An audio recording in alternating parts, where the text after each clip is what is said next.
In the decade of the 1930s, even the great city of Metropolis was not spared the ravages of the worldwide depression. In these times of fear and confusion, the job of informing the public was the responsibility of the Daily Planet, a great metropolitan newspaper whose reputation for clarity and truth had become the symbol of hope for the city of Metropolis. If only a newspaper like the Daily Planet had ever actually existed.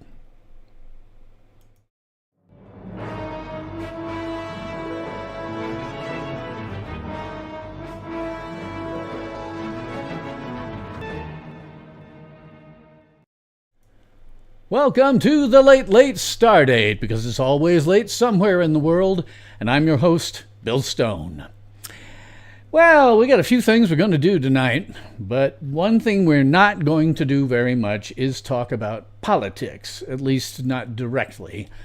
I don't even know what I would really say. There's not a hell of a lot to discuss. Most of it would be centered around the obvious terrorist attacks on Tesla and the Trump derangement syndrome that is reaching levels so high that I wouldn't even have believed it had you told me a decade ago. It is all pure insanity. So instead, we have a very special episode of the Late Stardate. Now, why is that? Well, as my longtime viewers know, I debunk the press. I don't just debunk the left-wing press or the right-wing press. I debunk all the press. I have now been doing this, shockingly enough to me, for 45 years, ever since a reporter deliberately misquoted me when I was 15 years old. Now, I've dealt with the press so many times since then that I really can't remember them all. I have worked with local print reporters, I've worked with local TV reporters, I've worked with CNN reporter one time, and one time I worked with a reporter from the Chicago Sun-Times, theoretically a great metropolitan newspaper. And at no time in all these years has the press ever gotten a story right. Now, in fact, I've actually dealt with them enough that I discovered that it's very easy to manipulate them. It works like this. You have to understand their business a little bit. Reporters have deadlines that they have to meet. If they can't meet the deadlines, then they'll be fired. Editors give reporters what they used to call an angle, which is a perspective from which the article needs to be written. I don't know if they still call them angles, but that's how I learned them because, I'm old. Now, if reality matches the angle, well, the reporter's job is fairly easy. Write the story, throw in a little sensationalism, and they've made their deadline. However, this happens more frequently than not. If reality doesn't match the angle, then the reporter has a very hard time making their deadline. They start making up events that match the angle. They fabricate quotes from unsubstantiated sources. Or, pardon me, I've got this damn thing that keeps reloading for later tonight, and I have to stop that stupid thing. Or finally, they just fabricate entire stories from whole cloth. So let's imagine for a moment, hang on, I have so many windows up, right? Because I'm going to be doing all this debunking later. So I have like 5 million windows open. One of them has a damned video on it that keeps restarting with time. I can't shut it off. And then it covers up my window that's got my chat in it, which I kind of need so I can talk to you guys. Anyway, so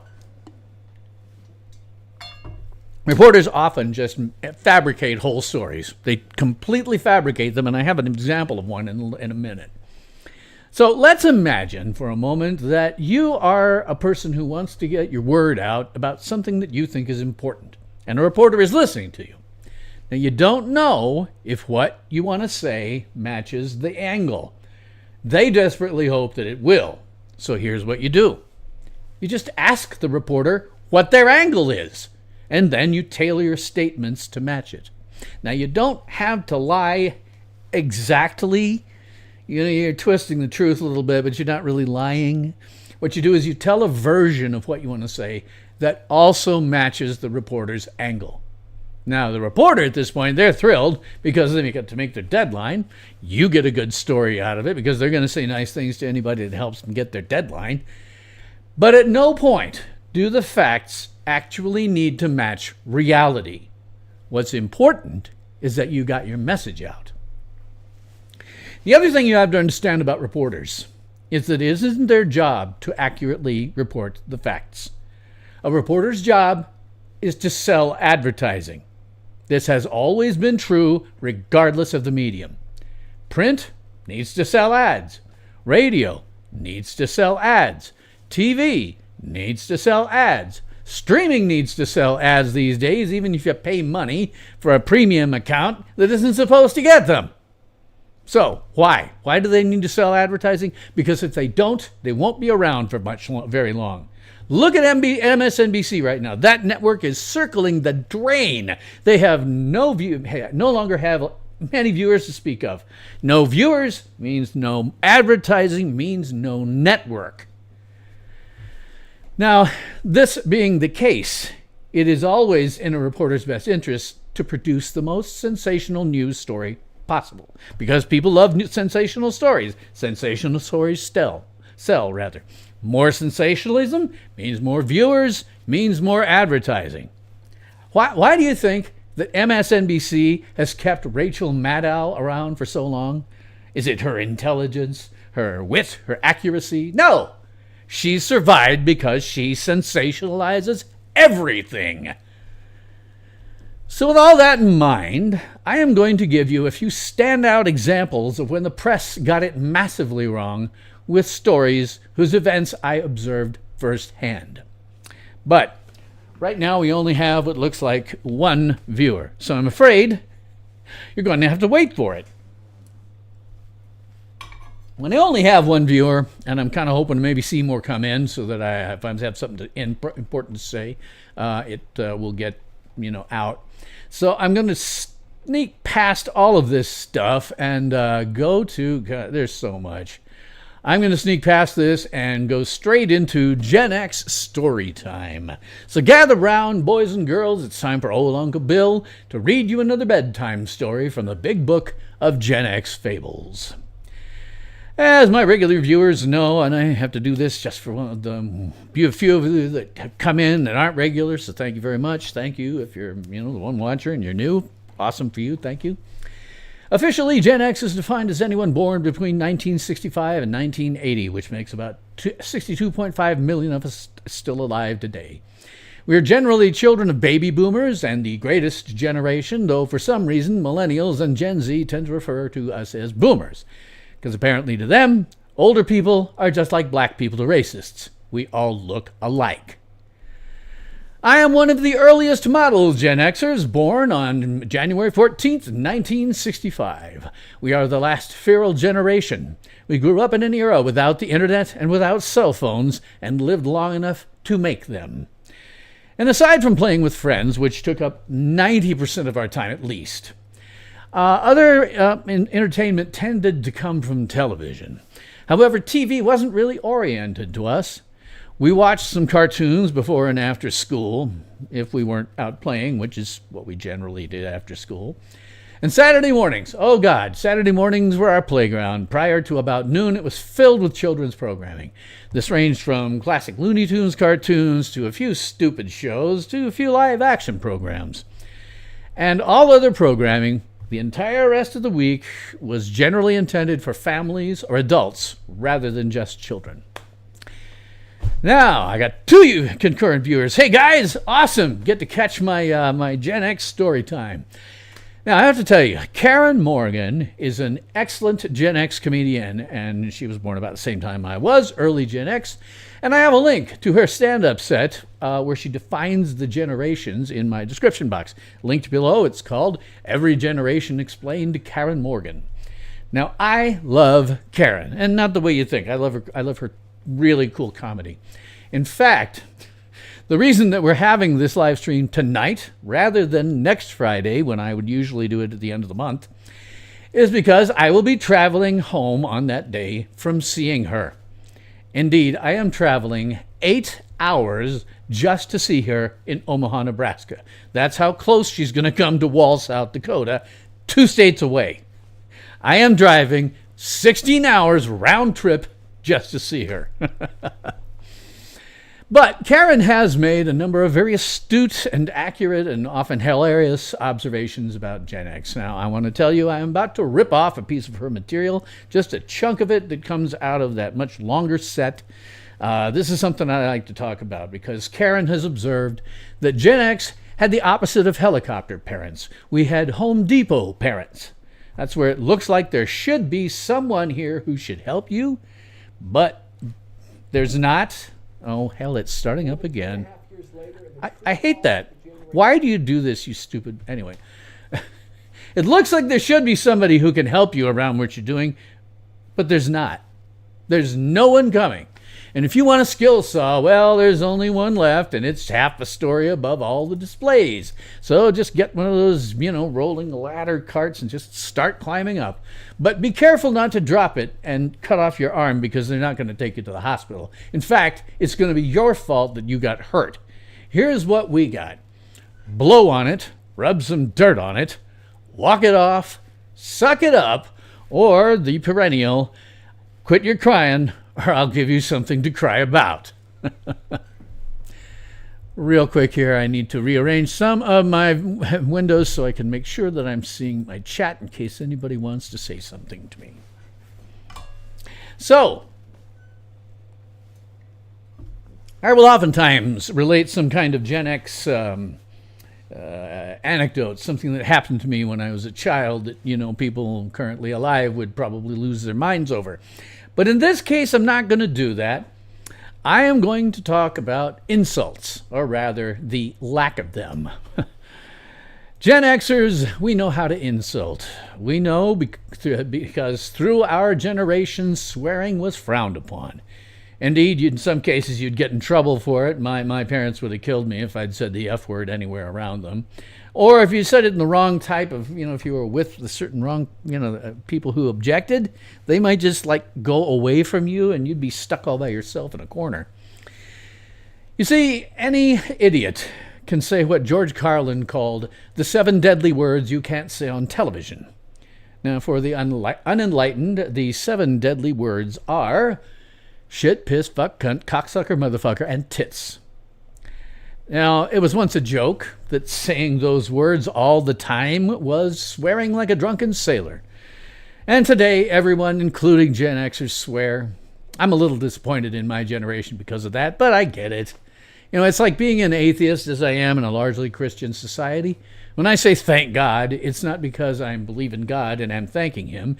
It's because thank God is also an idiomatic expression used by everyone, and it rubs off if you're in this culture. However, just being able to utter the phrase, fuck that fucking fucker, doesn't mean you've insulted anyone. I always used to tell my children, anyone can use the 7 deadly words. It takes intelligence to deliver a truly nasty insult. Now, one very popular insult for Gen Xers was actually invented by, I guess he's a boomer, maybe greatest generation, I'm not sure, late night talk show king Johnny Carson when he said, "May an unclean yak sit on your dinner." I'll just let you mull that one over for a while. I've had jokes like this used as an insult, for me personally. What do you call a guy with no arms and no legs who sits in the mailbox? Bill. We had an arsenal of blonde jokes, Polak jokes, quadriplegic jokes, and dead baby jokes. And I love dead baby jokes. Gen Xers, most of you will have heard these. Millennials and later prepared to clutch your pearls and faint. What's worse than 10 dead babies in one trash can? 1 dead baby in 10 trash cans. How do you get 100 babies into a blender or a bucket? I just blew that joke. How do you get 100 babies into a bucket with a blender? See if I can just read this stuff instead of try to think about it in advance. That's usually where I run into problems. How do you get them out again? With Doritos. What's funnier than a dead baby? A dead baby in a clown costume. How do you stop a dead baby from crawling around in circles? Nail its other hand to the floor. What's the difference between a baby and an onion? No one cries when you chop up the baby. How many babies does it take to change a house, or paint a house, rather? Depends on how hard you throw them. How do you make a dead baby float? 1 glass root beer, 2 scoops of baby. What do you call a dead baby pinned to your wall? Art. What bounces up and down at 75 miles per hour? A dead baby tied to the back of a truck. What's red and hangs around in trees? A baby hit by a snowblower. What do you call a baby on a stick? A baby. And what do you call a dead baby with no arms and no legs in the middle of the ocean? Fucked. You see that? See that? A plethora of offensive, even disgusting, but still funny as hell jokes that could be used as insults, and only one had a swear word in it. And we didn't just rely on dead baby jokes, or blonde jokes, or Polak jokes, or quadriplegic jokes. Oh, no. As anyone who's ever been on the receiving end knows, sarcasm is our second language. Actually, it might very well be our first language. The jury's kind of out on that one. But here are a few choice examples. I'd love to help you out. Which way did you come in? Someday you'll go far. I hope really far, and that you stay there. I'm sorry, I could have sworn that I was dealing with an adult. I love what you've done with your hair. How do you get it to come out of your nostrils like that? Remember that time you were saying that thing that I didn't care about? Well, that time is right now. I'm busy right now. Can I ignore you another time? Oh, you don't like being treated the way you treat me? Well, that must suck. Your secrets are safe with me always because I never listen to you when you tell them. You bring so much joy, when you leave the room. But still, how many licks until I get to the interesting part of this conversation? I hope your wife brings her boyfriend to your funeral. Mirrors can't talk. Lucky for you, they can't laugh either. Yes, keep rolling your eyes. You might eventually find a brain. And if your brain was dynamite, there wouldn't be enough to blow your hat off. It is impossible to underestimate you. Oh, I'm sorry. Did the middle of my sentence interrupt the beginning of yours? Hold still. I'm trying to imagine you with a personality. I could go on indefinitely. I mean, seriously, indefinitely. Any idiot, as I say, and it's starting again, you worthless piece of junk reloading on me when I didn't want to. Any idiot can say shit, piss, fuck, cunt, cocksucker, motherfucker, and tits. It takes a Gen Xer to truly insult someone. Okay, well, let's see. Still looking like I only have one viewer. You may be the first one I start out on this whole nonsense where I'm going to debunk the press. Well, okay. Let me get to where I started with that. Advertising. Okay. Have a sec.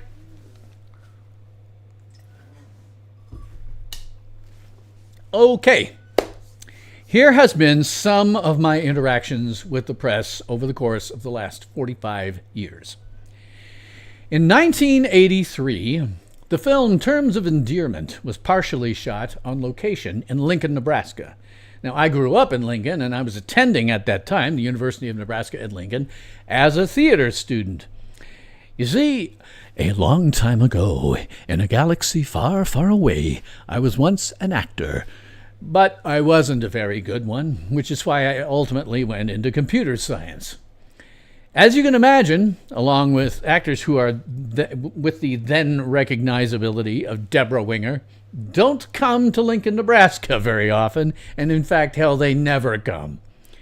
They were then going to hold a press conference, right, at which Winger and a then unknown Jeff Daniels, you may remember him from Dumb and Dumber, but they were going to hold a press conference, and the two of them were going to attend. So Naturally, myself and another theater student wanted to go to the press conference, so we forged press credentials. As far as anyone was concerned, we were from the Kearney State College student newspaper. Now, let me give you a little backstory so that you can understand where Deborah Winger was coming from, because it's kind of important. She had just landed, she and her whole party had just landed at the Lincoln Municipal Airport, where she was immediately put into a limousine and then driven about 20 minutes from the airport to the hotel. Winger and her party were then escorted to a backstage area, then announced, and then brought on to a dais. At that point, of course, she and others started taking questions. Now, you have to understand that she'd seen nothing of Lincoln except from the air and few streets. She knew precisely nothing about the city. She didn't know that at that time the population was about 150,000. All she knew was that it was a hell of a lot smaller than Los Angeles. Now, Winger took a battery of fairly pointless softball questions that you might imagine some celebrity being asked. And one of them was, "Miss Winger, what are you planning to do in Lincoln when you're not shooting?" "I don't know," Winger answered. "Is there anything to do?" Oh my God. Winger was young and didn't realize that she'd made one of the worst PR mistakes any actor can make.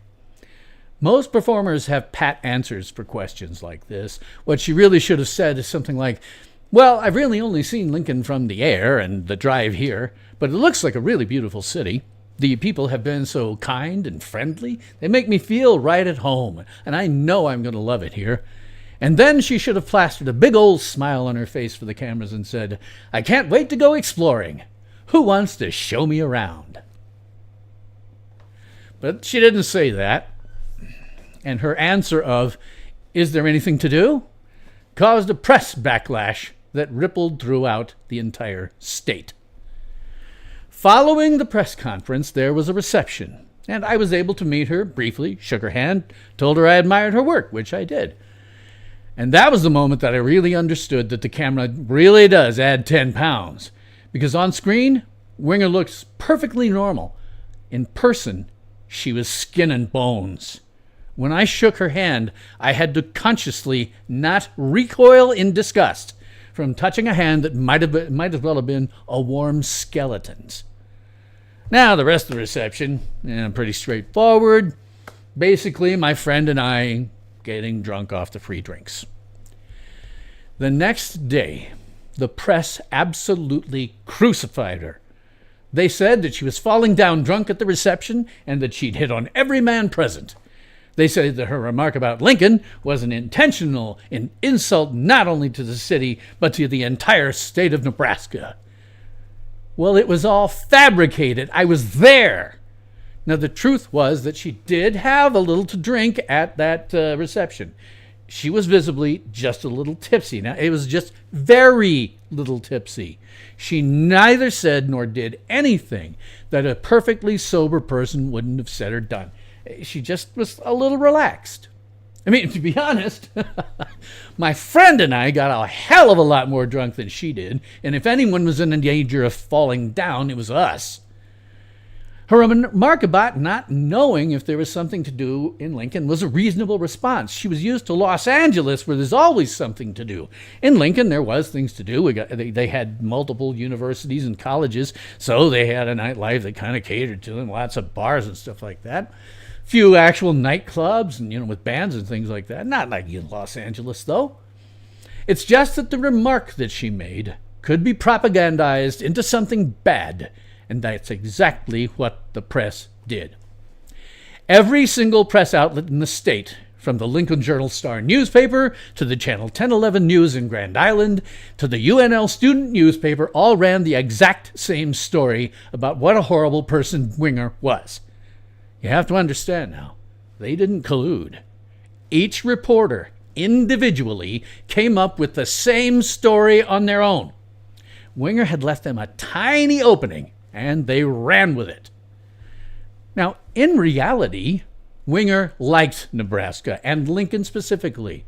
She met Nebraska's governor at that time, Bob Carey, and began a romance with him. She became a frequent visitor to the governor's mansion, and it wasn't entirely unusual to see her out and about from time to time. In Nebraska, she became known as our movie star, ultimately totally transcending the press's thoroughly manufactured story about her. But the stories about her press conference and the reception, damn it, it's doing it again. Stop reloading, for God's sake. I don't want to hear you. The stories about her press conference and the reception were a tissue of lies. Total lies. That was my second direct interaction with the press, and I was about 19 at the time. Then my next major interaction came during the summer of 1988. I had obtained work as an actor at the Clinton Showboat Theater in Clinton, Iowa. Now, the town's newspaper, the Clinton Herald, they interviewed the cast and crew every single summer, no matter what it was, as human interest pieces. They do one interview per week, per person, and then fill probably 2 pages of that newspaper with it. Great for them. However, we were warned that the reporter who did the interviews seemed to have something against the theater, and nobody knew why. Given an opportunity, she'd turn the article into a hit piece. Don't give her an opportunity, we were repeatedly told. Don't say anything negative about relationships except to say, don't talk about anybody working here. Don't say anything negative about the theater. If anybody asks, the answer to the question is, we're all friends and we're getting along really well. Say that, and that's all. Don't give her any opportunities. Think about every single word that comes out of your mouth before it comes out and figure out whether it could be misconstrued. Well, my interview came around, and, the reporter, she made me feel at ease. She asked a number of totally softball questions about where I was from, my hobbies, etc. And then she asked if I liked working there. Don't give her an opportunity, I remembered. And so I gave her a generic answer about it being a blast and I was having the time of my life. She then asked if I'd met anyone special in the cast or in the town. Don't give her an opportunity, I remembered. And so I gave her actually the true answer, which was I was spoken for and my girlfriend was in Belgium the whole summer on a study tour. Then the reporter asked if anyone in the company had found someone special. And then I got stupid, and I forgot the admonition, never give her an opportunity. I gave an answer that was an extremely watered-down version of the truth. I told her, yes, I'd seen a couple of people who really seemed to be hitting it off, and there was even talk of them maybe trying to get into the same college after the summer was over. That was a lie. I said it because I thought it was innocuous, and I was wrong. In point of fact, in reality, what we actually had in the company was a slut of gargantuan proportions. I mean, I have never met anyone who had sex with so many guys that she actually kept an hourly appointment book. This is back before the computers were big. She had an hourly appointment book that she booked guys. I'd never imagined that she has slept with so many guys that she actually kept hourly appointments. I'm not kidding. She had to schedule them in. She was banging anybody who wanted her. Now, I didn't tell the reporter. I gave her an answer I thought was innocuous. Big mistake. The article that week was all about this company's sexual escapades with me in the center of it. Me, the one person who couldn't get laid all summer. I mean, I could have with that slut, but I never approached her, as this was the era when AIDS was new and nobody really knew a hell of a lot about it. In my estimation, she was an extremely bad risk for some kind of STD, and there was no way I was going to touch her with a 10-meter cattle prod. So they published it, that hit piece, and I was called to a meeting of the theater's management. They minced no words. It didn't matter that I gave an answer that any sane person would find innocuous. I had given her an opportunity after being told not to, and now they were going to have to do damage control, and it was all my damn fault. One of them actually said, "Now get out of here and don't let me see you for about 3 days. If you see me, cross the street or hide." That was one of my interactions with the press, and not even an unusual one. Just normal. There are things about the press we can go back to in history if you want to. We can talk about, for example, the 1938 War of the Worlds scandal. Now, if you're not aware, on Halloween of 1938, Orson Welles and the Mercury Theater on the Air presented an adaptation of H.G. Wells' novel, War of the Worlds. Now, they did it in an extremely interesting way. They came on right at the beginning, announced what they were doing, etc. And then they started going into programming as if you might hear it on the radio, but not this program. They did some music, which was very popular on radio at the time. You know, imagine. It was hard to get music in your home, so radio was one of the ways they did it. But every once in a while in the radio music, they'd stop, interrupt to talk about some kind of interesting scientific thing that happened. And then it got more and more complicated, and they were acting as though it was an actual broadcast, an actual news broadcast of aliens, Martians invading New Jersey. Now, according to various accounts after the fact, people around the country were actually fooled into believing that there was, in fact, an invasion from Mars. And they went nuts, and all kinds of crazy things happened because of it, and it was crazy. That was a lie. If you ever hear that happened, then they don't know the reality of it. It's a lie. It never happened. What happened was radio was starting to come into its own as a news medium. And the papers did not like that at all. So what the papers did was manufacture a story about how the War of the Worlds broadcast had created a nationwide panic. Complete lies. Son of a bitch. How do I get this to stop reloading, for God's sake? I don't want you. Anyway, it was a total lie.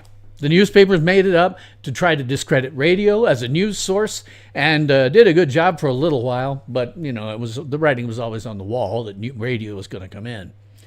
But it was a lie. If you ever hear anyone tell you differently about the 1938 War of the Worlds scandal, the scandal is that it's all a lie. Now, we can actually go back a little farther from that if we want to. We can go back to a play called The Front Page. Now, The Front Page is a play. And at one point, I got to play a character named Schwartz in that play. Very small role, I think maybe 10 lines. Basically, I'm sitting there playing cards the whole show. But the play has had a lot of adaptations over the decades. My favorite, frankly, is the first adaptation, the 1931 Howard Hawks version. And there are multiple versions available on YouTube, but my favorite and highest quality one is linked to in the description box. Please go down there and watch it. In 2010, this film was selected by the United States National Film Registry by the Library of Congress as being, quote, culturally, historically, or aesthetically significant. The film's in the public domain, which means it's really only a matter of time before I find a version good enough to remaster for my second channel, The Tales from SYL Ranch Darkroom. And if you're not familiar with that, hey, I've linked to that in my description box below. Take a look.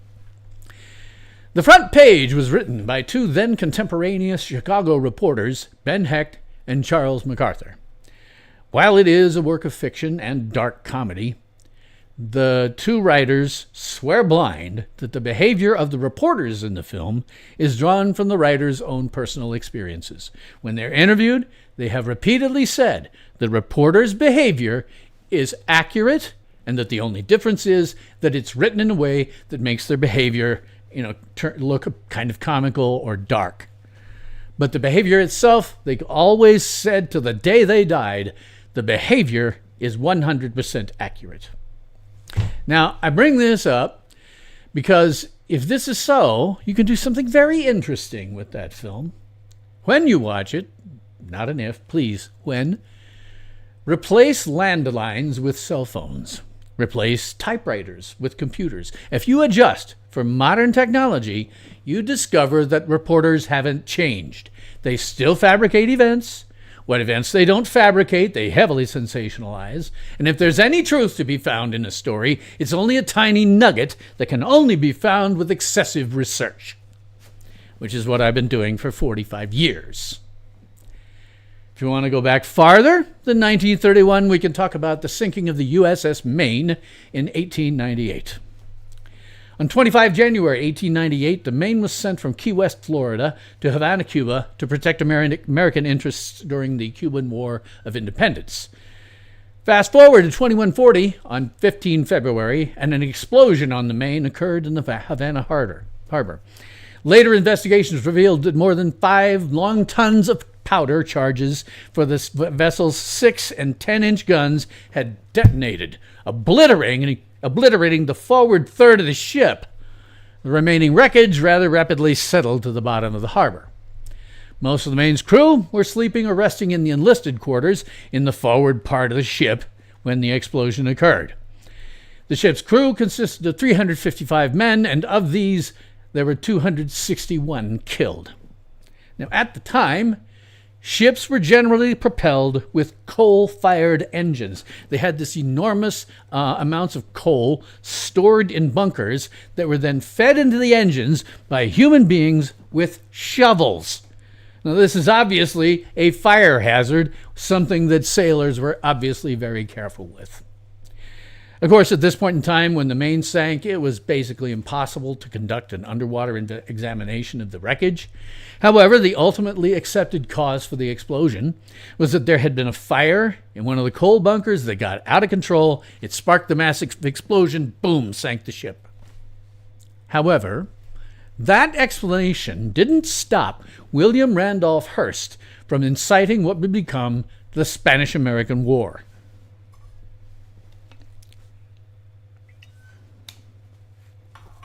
William Randolph Hearst was an American newspaper publisher and occasional politician who developed the nation's largest newspaper chain and media company, Hearst Communications.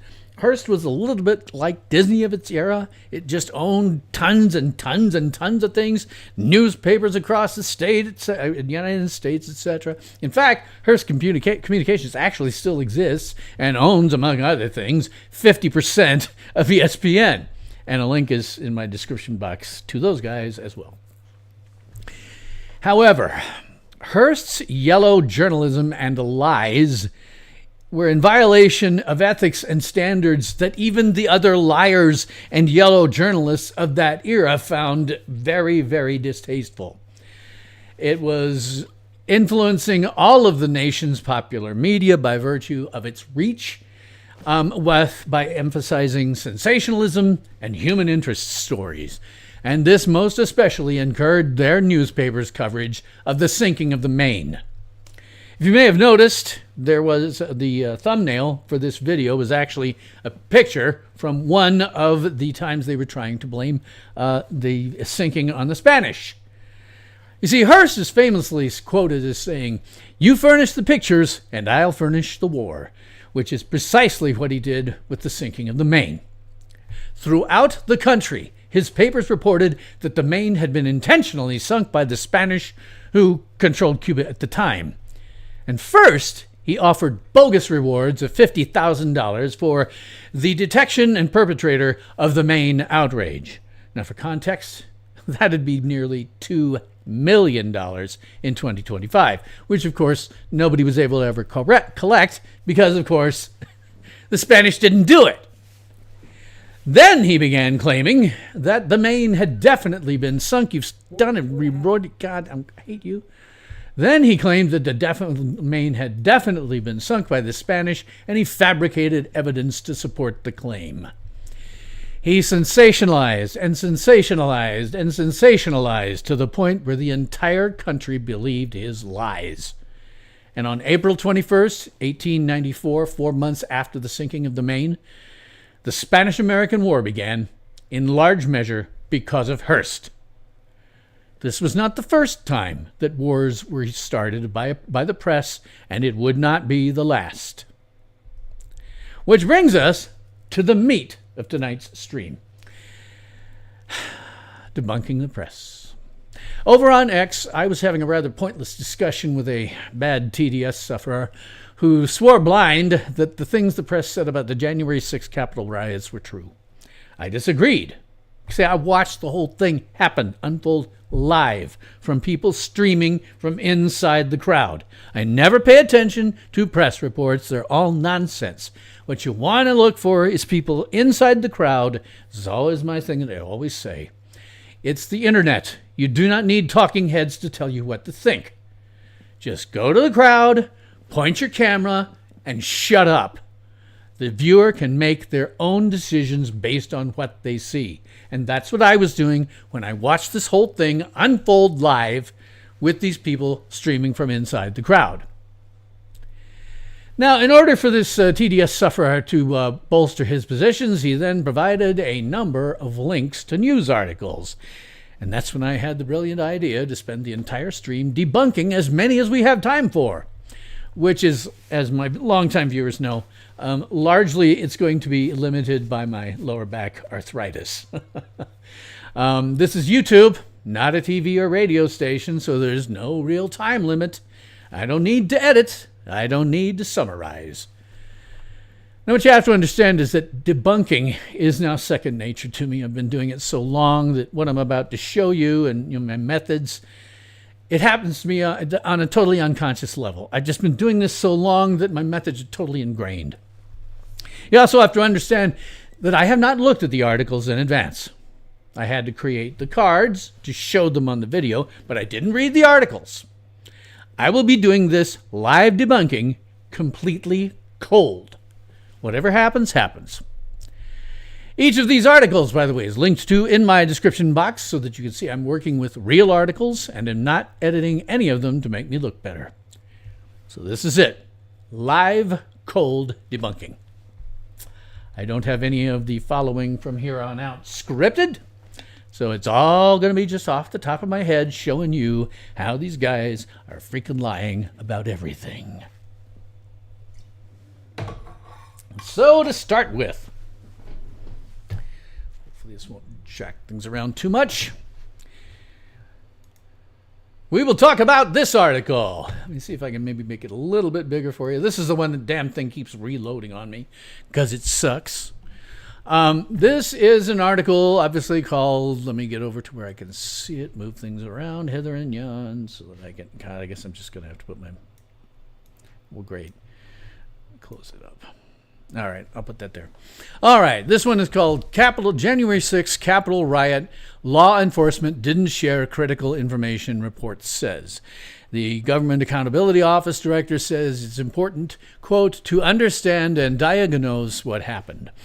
Okay, right off the bat, we have a problem. The GAO, if you've been around as long as I have, you know that the GAO and some of the congressional offices are a joke, a total joke. You may think about that they're worthy today. Hey, hang on a second. I think I need to reconfigure my video real quick here. Well, it isn't. All right. Hope for the best. Sorry. I was seeing an unusual thing on my video that I thought maybe I needed. All right. So, first thing you have to be aware of, the GAO, stuff like that, they're a laughingstock. They're used solely because it's the only thing there that's to use. But for decades, no president has ever taken them too terribly seriously. But let's read what this has to say here. Note the date line, the published date is July 25th, 2023. That's better than some of the other ones I'm going to show you. That means there's been some time in between the riots and this story, which means they maybe actually had time to do some real research on it. So let's see what they have to say. Dateline, July 25th, 2023, Washington. These frackers are going to sit that down in the corner for me. After more than 2.5 years, the true cost of the January 6th Capitol riot is coming into sharper focus. Note that the majority of what I'm going to go through here do not refer to this as an insurrection. They refer to it correctly as a riot. And I have to tell you, it ain't the worst riot I've ever seen. You should go back and look at some of the riots that occurred when the Teamsters were getting started. Those were riots. You should go look back and look at the bonus army marchers. Those were riots. Real bad ones, real serious ones, ones that make what happened on January 6th look like nothing, which in fact it was pretty much nothing. Which is why Trump pardoned a lot of those people. So continuing on, the attack carried out by supporters of President Donald Trump who were dissatisfied with the 2020 election results caused about $2.7 billion in estimated costs, according to an updated report from the GAO. Okay, your first few things. What you need to do when you're doing these sorts of debunkings, when you debunk something, what you're looking for is three things. That the event being reported on never happened, that it didn't happen as it's being reported, or when stripped of emotionally loaded language, opinion, and filler, you have very few facts left. So let's look at this one. We have this, emotionally loaded language. Right here. The attack. That is emotionally loaded language. It wasn't an attack. There was no attack going on. It was a riot. I watched it happen. The attack. So what we'd say there, if we were going to re-edit this, we would say take out the attack and change it to the rioters. The rioters, say, were supporters of President Donald Trump, and who were dissatisfied with the 2020 election results isn't exactly right. The reason that they rioted was because they thought that the results were inaccurate. So you might change that to be more accurate, if you're going to tell the truth, and say that it was carried out by supporters of former President Donald Trump who believed the 2020 election results to be inaccurate. That is a more factual statement to make. And then caused about $2.7 billion in estimated costs, according to an updated report from the GAO. Again, the GAO is a laughingstock. And I would have to go through and do a lot of searching to find out. God, I really think like I'm halfway out of focus. Sorry. I'd have to go through all kinds of research to find out if that figure is accurate. But let's say this.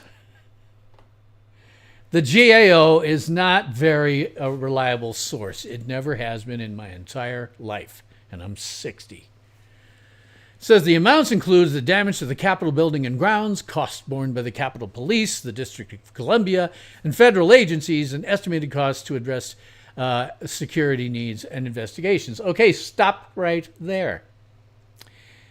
That's not damages.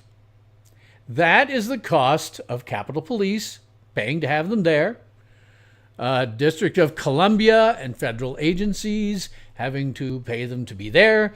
Correct me if I'm wrong, but the police and federal agents would be paid for regardless of what job they did. If they happened to be at the Capitol, okay, they were getting paid to be there. If they happened to be out and checking out some kind of thing in Des Moines, Iowa, well, they get paid for being there. The cost to the law enforcement is not an extra cost. That's a cost that they were going to pay regardless. So right there, right off the bat, in the first paragraph, we can see that they are screwing things up. Total costs to address security needs and investigations is what's in there. Again, we know now that President Trump actually tried to get Nancy Pelosi to call on the National Guard. She wouldn't do it. That would have been an actual expense, but the rest of what we're talking about is not an expense so far.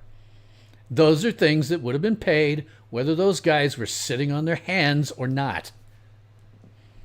So they say the 122-page report, which means that no one is ever going to read it. They're just going to take for granted whatever the press says about it. And God knows I'm not going to sit here and read it now. That would just bore the hell out of you for about 3 hours.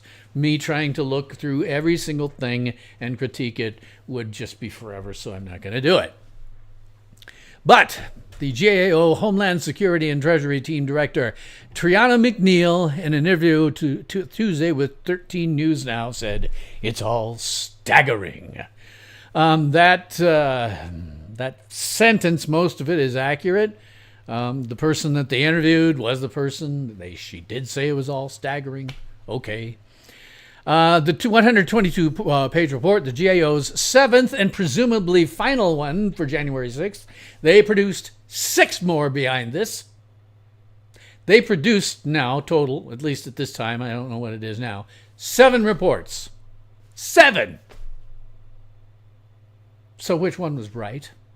The last one?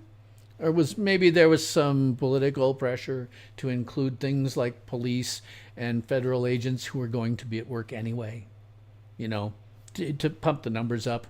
There's no way to know. If I don't go read that 122-page report, I have no idea, and I'm not going to do it. Let's see. This last one said federal agencies responsible for protecting the Capitol did not fully process or share critical information, including about militia groups arming themselves ahead of the insurrection. Okay, they used the word insurrection there. It was not an insurrection. It was a riot. There's a difference, a huge difference, and that difference is bullets. An insurrection is not people just screaming, carrying on, maybe trying to get into the Capitol. A real insurrection is when you have people with guns shooting people. That's an insurrection. Not just going up there and making a giant fuss, breaking windows, and maybe even getting into the Capitol. That's not an insurrection. Guns are the difference. Shooting is the difference between a riot and an insurrection. All right, so they're saying, all right, they wrote up 7 different ones because federal agencies responsible did not fully process or share information. Wonder why? Why didn't they share information? Why didn't they? Is it because they wanted to, cover their own ass? That could be, certainly. It might be that they just didn't want to have their totals thrown in with the ones that GAO was making, because those amounts would have been paid whether these guys had been at that thing or not. And the militia groups arming themselves ahead of the insurrection. Well, I happen to know some people who actually were there. I told them not to go. I said, don't go. It isn't going to turn out well. A couple of them took guns. Idiots. And they left them in their cars. Never used them. They were cowards. They were just cowards. They were not about to start shooting at anybody, and never were. They were blowhards who liked to talk about all the fun stuff they were going to do and never did it. And if the FBI had been on top of the game, this whole concept of militia groups arming themselves would have been a non-threat. They would have known. I mean, I knew. I knew. I was telling them, don't go. Don't take a gun. But even I knew that there was absolutely no chance in hell that they were ever going to actually do anything. They're too cowardly. That's simple. On with the article here. McNeil, who was the GOA Homeland Security and Justice Team Director, said it was crucial to get the facts. Well, yeah, no kidding. It would be crucial to get the facts. It'd be nice if you gave them to us now. Really cool. We'd love facts now. And McNeil said, we've got to understand and diagnose what happened. And so GAO did its part. This is a CYA. When you hear somebody say something like that, GAO did its part, that means we have covered our ass. We have now made 7 of these, and look at us, aren't we doing a great job? That's a CYA if I ever heard one. We can ignore that. We've got to understand and diagnose what happened. Okay, yeah, I'm down with that. Let's see it. Nobody's done it. Nobody's done it so far. Not the way it should be done. Additionally, this 122-page report noted that 2,000 to 2,500 people entered the Capitol, and the attack resulted in assaults on at least 174 police officers and the deaths of 7 people. Lies. There were 2 deaths. One was an officer who had multiple strokes the day after. The other one was a woman in the crowd who was shot and killed by one of the police. Those are the only 2 people who died. And the only one of them died as a result of being at that riot. The other one had nothing to do with it. Where they come up with 174 police officers and the deaths of 7 people, I have no idea. That never happened. We know that now. We know for a fact that didn't happen. The event also cost lives. Quote, the event also cost lives, and I don't want the loss of life to be lost either. Yeah, okay. I mean, if you're covering your ass, that's exactly what you're going to say. The GAO made 10 recommendations to 5 agencies to improve how they review and share information and potential threats. Well, yay. I guess it's nice that they made recommendations. Let me guess that those 5 agencies probably looked at the GOA, laughed their asses off, and then threw that thing in the circular file. According to the Justice Department, in the 30 months since the attack, more than 1,069 individuals have been arrested in nearly 50 states, including more than 350 individuals charged with assaulting or impeding law enforcement.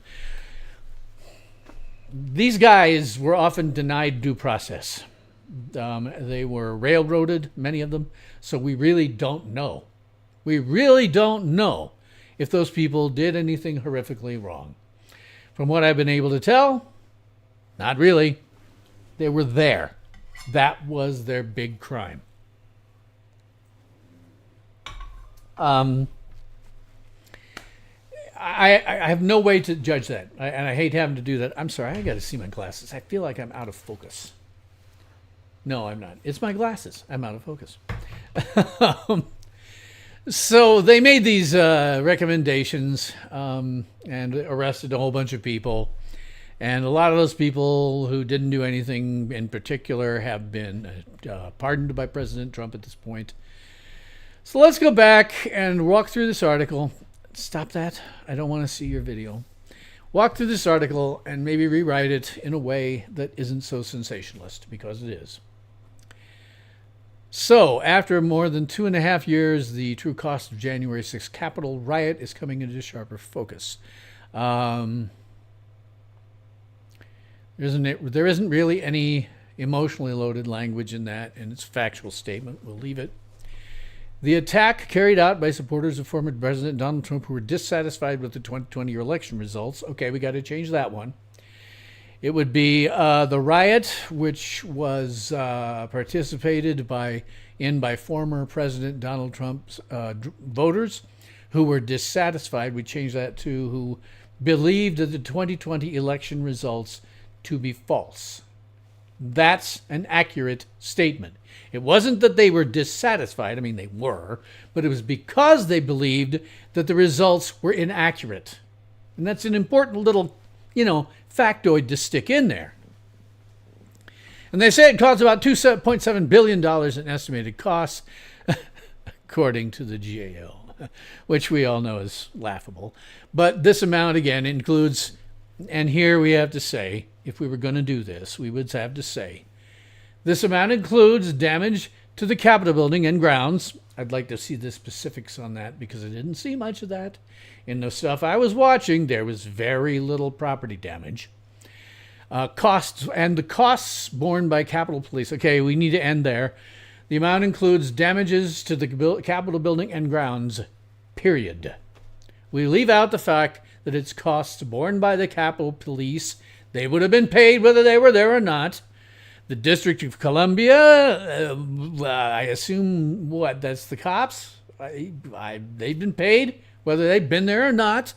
And federal agencies, well, they'd been paid if they'd been there or not. So we cut all that out, and we find out what exactly was the damage to the Capitol building and grounds. So that entire paragraph should just read, this amount includes damages to the Capitol buildings and grounds. Period. Nothing else. And then the GAO Homeland Security says, I'm sorry, I'm getting stuff I'm not thinking here. Oh, it's 9 o'clock already? Wow. Okay. It's all staggering, the GAO head Homeland Security and just, okay, well, we got to stop right there. It's all staggering is first opinion. It's not fact. It's an opinion, and it is one that's intentionally being used to sensationalize the story. We cut it off. In fact, what you could say is about that whole paragraph is 13 News Now, on Tuesday, 13 News Now interviewed GAO Homeland Security and Justice Team Director Tricia McNeil. Period. That's the whole paragraph. Everything else dumped. The 122-page report, the GOA's seventh and presumably final one on January 6th, yeah, that's a factual statement, said federal agencies responsible for protecting the Capitol did not fully process or share critical information, including about militia groups. Okay. Said the agencies responsible for protecting the Capitol did not fully process or share critical information. Okay. I would have to go and do a bunch of research to find out if that's accurate. But let's just take it as an accurate statement that they probably should have had more communication. Okay. Well, we have to end it right there. We have to end that paragraph right there. Because the part about militia groups arming them ahead of the insurrection, A, it was not an insurrection, and B, there were no organized militia groups. There were a couple of stupid people, like the guys I knew, who were never any kind of threat. But there were really no organized ones. If there had been organized militia groups, there would have been shooting. It would have been a real insurrection with bullets and people dying from them. As opposed to one person who died who was shot by the Capitol Police.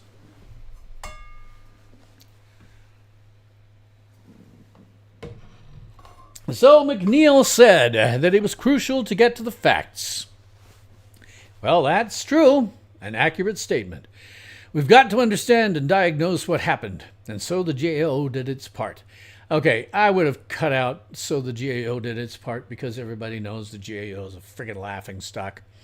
I would have just left it at the event also cost lives. I'm sorry. We've got to understand and diagnose what happened, she said.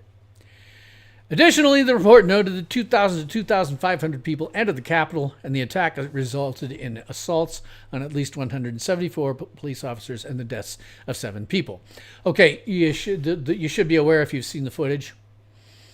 The Capitol Police let a lot of them in, and there is not enough room in where they were supposedly in to hold 2,000 to 2,500 people who were let in by if you look at the footage from people who were on the ground there at the time streaming, it's quite clear.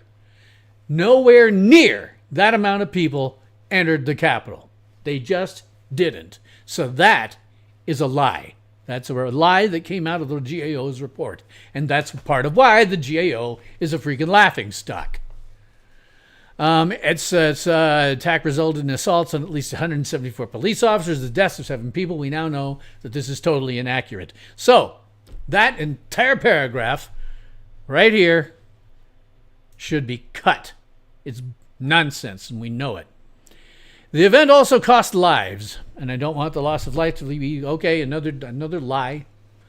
The lives that were lost, well, only one of them, the woman, the protester who was shot, that she died as a result of that riot. The police officer did not. He died of stroke the next day. GAO maintained 10 recommendations to 5 agencies. How do they review and share information about potential threats? Okay, that's probably a factual statement. According to the Justice Department, in the 30 months since the attack, more than 1,600. Yeah, that actually is factual information. They were arrested and they've been charged with assaulting or impeding law enforcement, and they are now, fortunately, back out on the streets because this was not an insurrection. It was a riot. It wasn't even a big riot. You want a fun big riot? Go take a look at the 1968 Democratic National Convention in Chicago.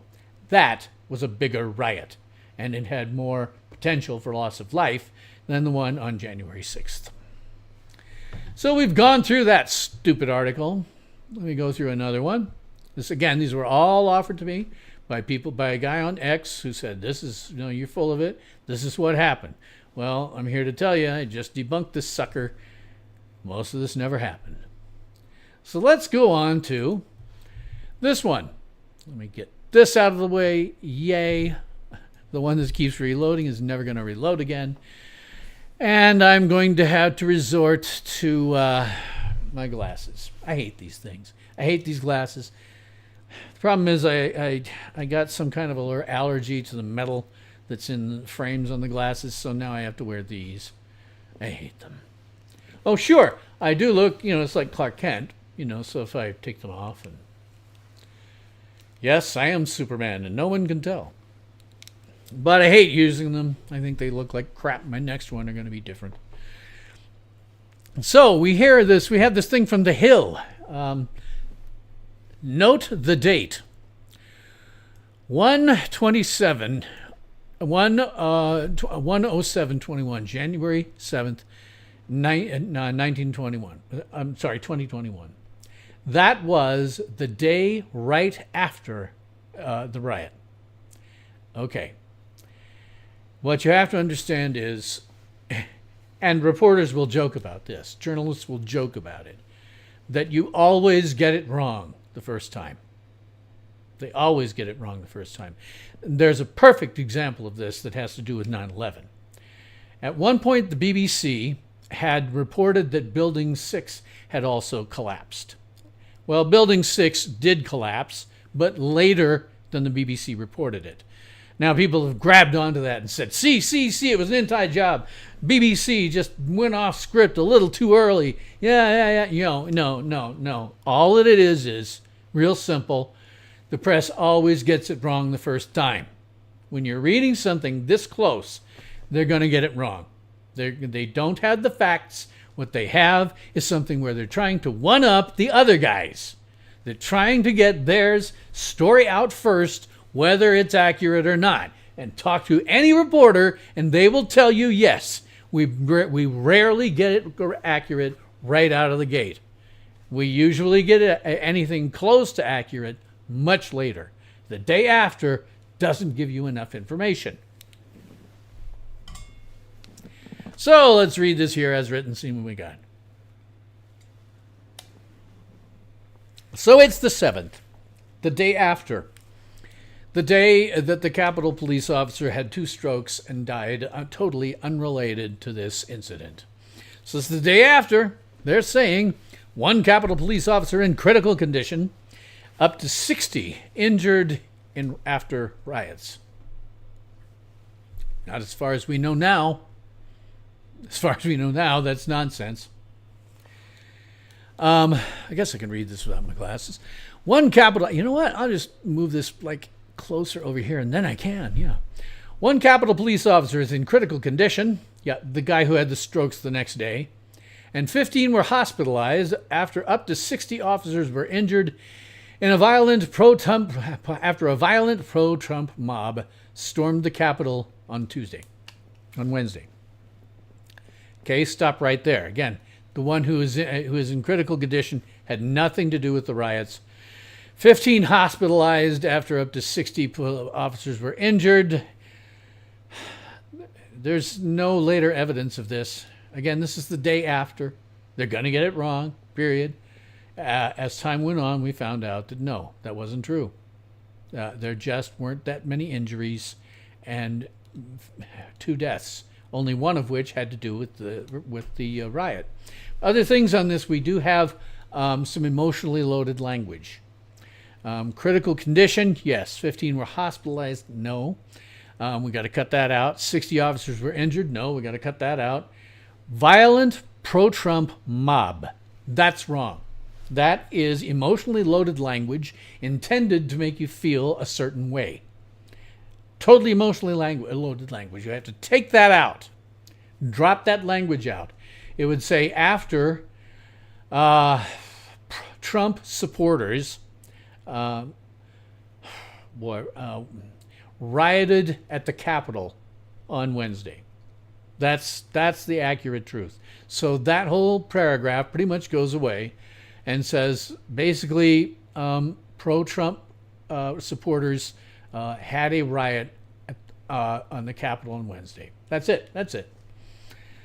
I'm livid about the whole thing, says Representative Tim Ryan, D. Ohio, who added that several police were hit in the head with lead pipes. That is a lie, and it's coming from a politician. Well, if a politician's lips are moving, then a politician is lying. That's reality. If the politician's lips are moving, then they are lying. Sorry, I have to change it. Something down here real quick. And you have to understand that any politician, particularly Democratic ones, are going to come out after something like this and just scream their heads off about what horrible people everybody are, and blah, blah, blah, blah, blah. I'm livid, blah, blah, blah, blah, blah. These guys lie for a freaking living. You don't pay attention to them. That whole paragraph goes out, particularly when he said several police were hit in the head with lead pipes. That didn't happen. Whole paragraph gets thrown out. Ryan chairs the Appropriations Subcommittee that funds the more than 2,000-member police force. The panel that's a factual statement. We can leave that in there. The panel has opened investigations into the security failure that led to Trump supporters, that led to protesters supporting President Trump to breach the Capitol. Okay, that's probably a factually accurate statement. I can tell you what happened. The Capitol Police opened the doors for them. Let them in. There's lots of footage of it. They opened the doors, let them in. A couple of them even showed them into the Senate chamber. They let them in. That was what happened. I have seen the video. It's obvious that's what happened. They were let in. So if you're going to open a panel, open an investigation about the security failures, well, the first thing you're going to have to talk about is, hey, why did you let those guys in? Did they ask that? No, they didn't. They tried to figure out ways to blame it all on the Trump supporters. Let's see. Yeah, so I mean, this paragraph may be factually accurate, but it does not go into what we really know happened now, because this was the day after. They're always going to get wrong the day after, the week after, the month after. They're always going to get it wrong. Never get it right off the bat. So what they really should have been doing is finding out why the Capitol Police let them in. Including the Senate chamber. They let them in. There is video of this. You know, that dope was wearing all the goofy stuff and whatnot. He was let in by Capitol Security. They let him in. It wasn't just some accident. Nobody stormed the walls. They just opened the doors and let him in. That's what you should be looking at. Why would somebody do that? The Ohio Democrats said the police were able to hold off the violent mob for an hour and 15 minutes, but backup such as the National Guard did not arrive in time to prevent the crowds from overtaking law enforcement. That's nonsense, we now know. Total nonsense. Wasn't a very violent mob. If it had been a violent mob, then it would have been a whole lot more bloody than it was. A whole lot more people than one single person shot by the police would have been involved. It was not violent. So we have to take that out. Not that it's surprising. This is, let me find the thing here.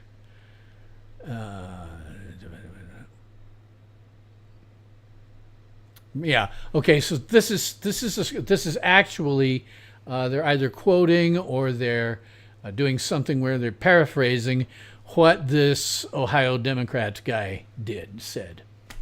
Who freaking cares? Who cares? He's a politician. Of course he's going to say nasty things, especially about the opposition party. He's going to say all kinds of lies, and they should never be believed. And by the way, the reverse is always true. If something happens on the left, then the people on the right, or the politicians on the right, are going to tell lies about it. Politicians lie for a living. It's what they do. They are liars. They lie for a living. Let's see. I'm sorry, I'm losing my spot here. Ryan also said that the up to 1,500... one thing he did mention about the National Guard not arriving. We now know that President Trump asked for the National Guard. He asked Speaker Pelosi at that time to call out the National Guard because he was worried. She didn't. Speaker Pelosi explicitly denied getting the National Guard in. That thing that he just said, that's Nancy Pelosi's fault. Ryan said that up to 1,500 Capitol Police plus another 100 D.C. Metropolitan Police were overwhelmed by an estimated crowd of over 10,000 people. I don't know what the actual number is, but I can tell you from watching it go down live from people streaming in it, it was not a crowd of 10,000. I have been in crowds of 10,000. Hell, I went to see Shania Twain one time, and it was at a venue that was over 10,000. I know what 10,000 looks like, okay? That was not 10,000. I'm not sure how many people were there, but it wasn't 10,000. That was a freaking lie. So again, it's a politician talking. You can't take what he has to say very seriously. Then he says these were violent people who were swinging lead pipes at cops, Ryan said. They were hell-bent on bum-rushing the cops. This is not true and obvious from the video. That whole paragraph needs to go. Police. Who on the police? I'm curious who it was on the police that said that. When you say police said, here's my journalistic standard. It's real simple. Anytime you have something that is sources close to, unnamed sources, stuff like that, I stop reading right there. And I would stop reading right here because they're not giving you a source. Police said, not a source. For me, you need 3 named sources willing to go on the record. Otherwise, you have no story. However, here we go. Police said 4 people at the Capitol died, including a 12-year-old Air Force veteran who was shot after she tried to climb through glass broken by protesters near the House chamber. Okay, those are factually inaccurate. 4 people did not die. 1 person died, and she was, in fact, an Air Force veteran who was shot. But she was not trying to climb through glass broken by protesters. The video is quite clear on this. There were multiple protesters at that window. None were breaking through it. They were just there. Certainly they looked dangerous, which is why the Capitol Police drew their sidearm and shot her, killing her. They looked scary, no question. They looked real scary. And I'm unclear that if I were in the same circumstance, just as a private citizen, I'm sitting there and I'm watching all these people coming at me, I'm not sure that I wouldn't just fire one into the crowd so they got the picture that they should not be coming for me. That may have been justified. But that was the only person who died as a result of all this. So most of that's a lie. Most of that whole paragraph is just a lie.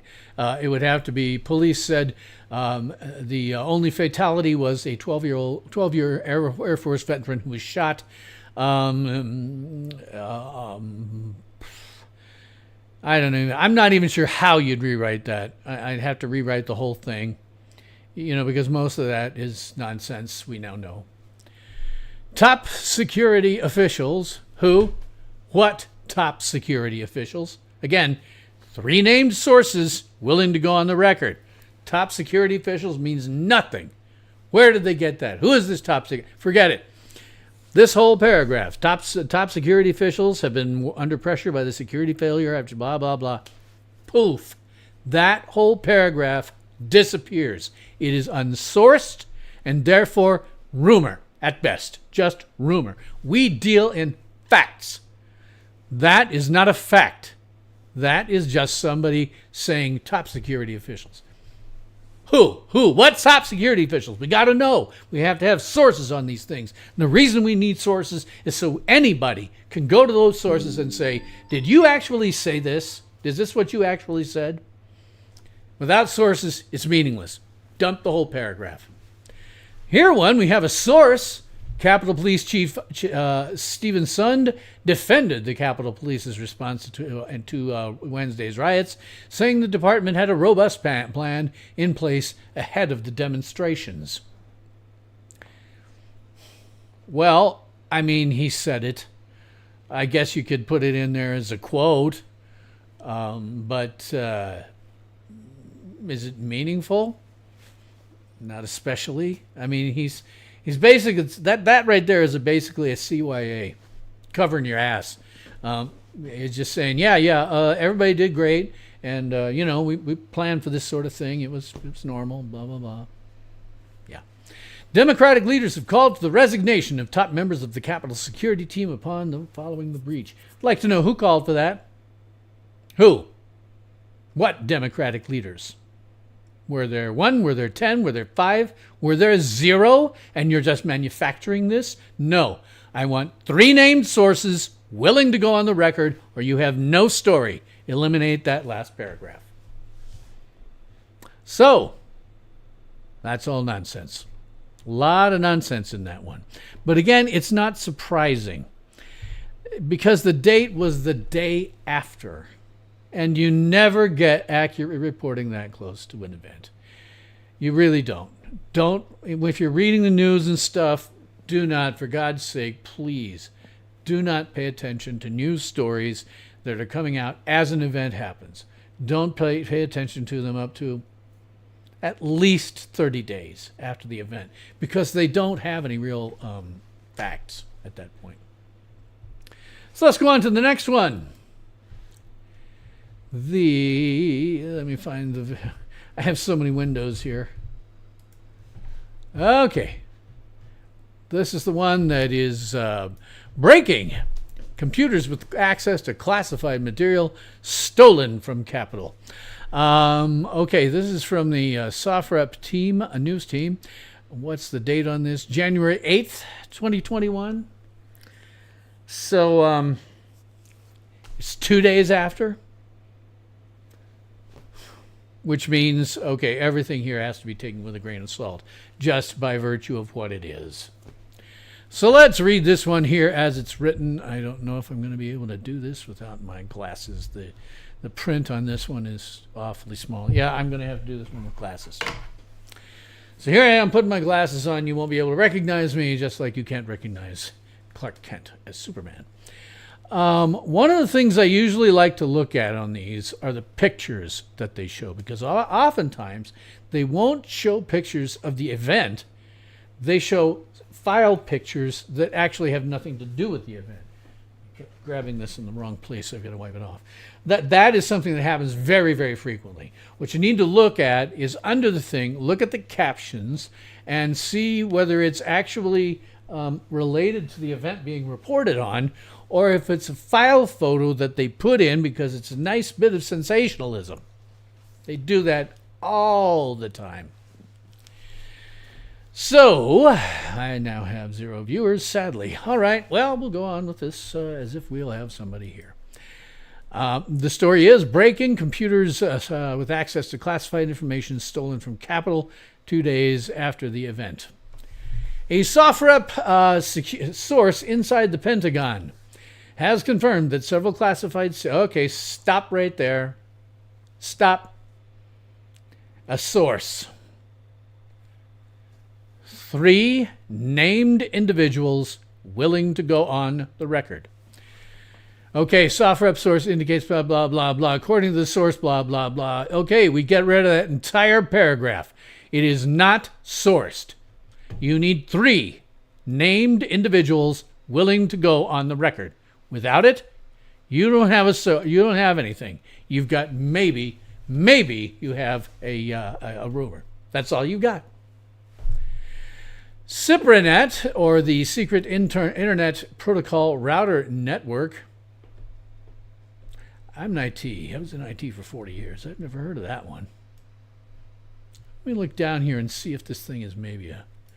Because sometimes you get people who don't know, and it's... Okay, so SoftRep is some kind of veteran-friendly company, so... Okay. Okay. Let's see here. Seen him in the truth of just... Okay, so they think that they're reporting the truth. Sorry, you guys, you're not. You're not reporting the truth because you're not sourcing anything.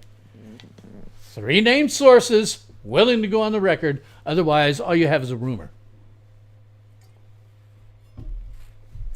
Never pay attention if they don't have named sources. So let's go on to the next one, CIPRANET, or the Secret Internet Protocol Router Network. I got to look that up because I was in IT for 40 years. I never heard of that. The Department of Defense's classified version of the civilian network. That makes some sense. It is a network of secure computers and servers that allows users from the Department of Defense, the Department of State, and other government bodies to transmit classified information. Okay, let's say that that's an accurate statement. I don't know that it is. I would have to go and research that. I've never heard of that, despite the fact that I was in computer science for 40 years. But it's certainly possible that it's something I don't know about. So we'll leave them that paragraph. On Thursday, following the breach of the Capitol building, the CIPRANET was shut down for a portion of the day before an update was pushed out, according to several SoftRep sources. Okay, it ain't sourced again. Once more, 3 named sources willing to go on the record, or you have no story. You just have nothing but rumor. So, that whole paragraph, throw it out. Let's see. On Friday morning, according to sources... Geez, I wonder if I'm going to be able to...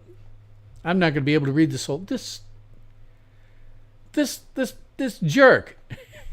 He gave me an article that's behind a frickin' paywall. I hate when people do that. I'm not about to go sign up for something. The last thing I need is 10 times more junk mail. All right, so I'm not going to be able to do the whole thing. I'm only going to be able to do it here. All right, so this one about the Capitol building CIPRANET was shut down. We got to throw that whole out because it's not sourced. On Friday morning, according to sources inside, boom, there we are. Unnamed sources.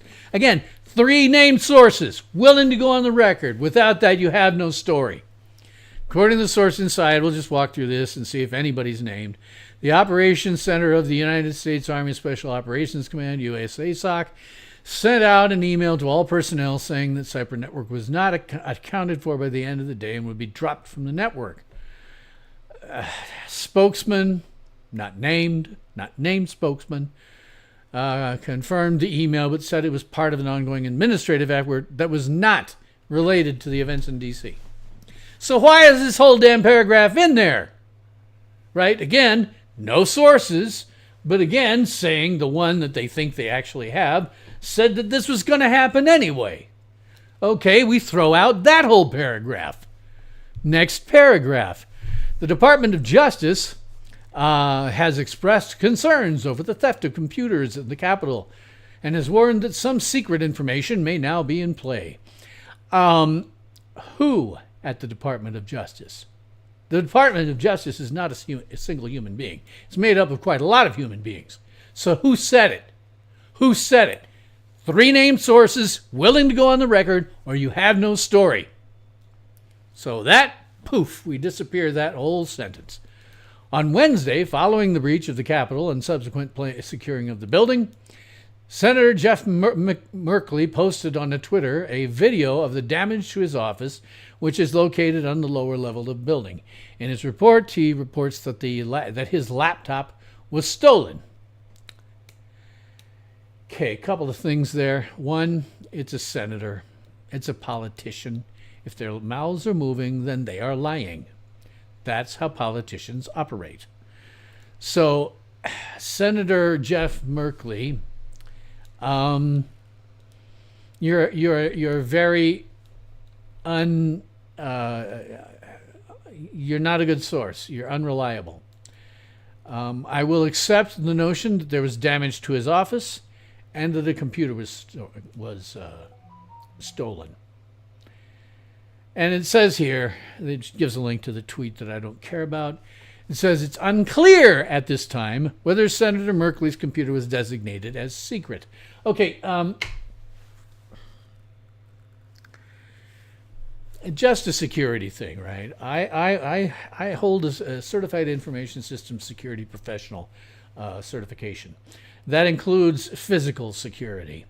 And if you have something that is going to be very, very sensitive, you do not put it on a laptop that can be left on a desk. That's all there is to it. You know, they skedaddled out of the Senate building, and not without some cause. Obviously, somebody broke in and did vandalize this guy's office, no question about that. Right? At least we'll take that as an accurate statement. But why in God's name would he even have a laptop that would be classified secret that would be out for somebody to get?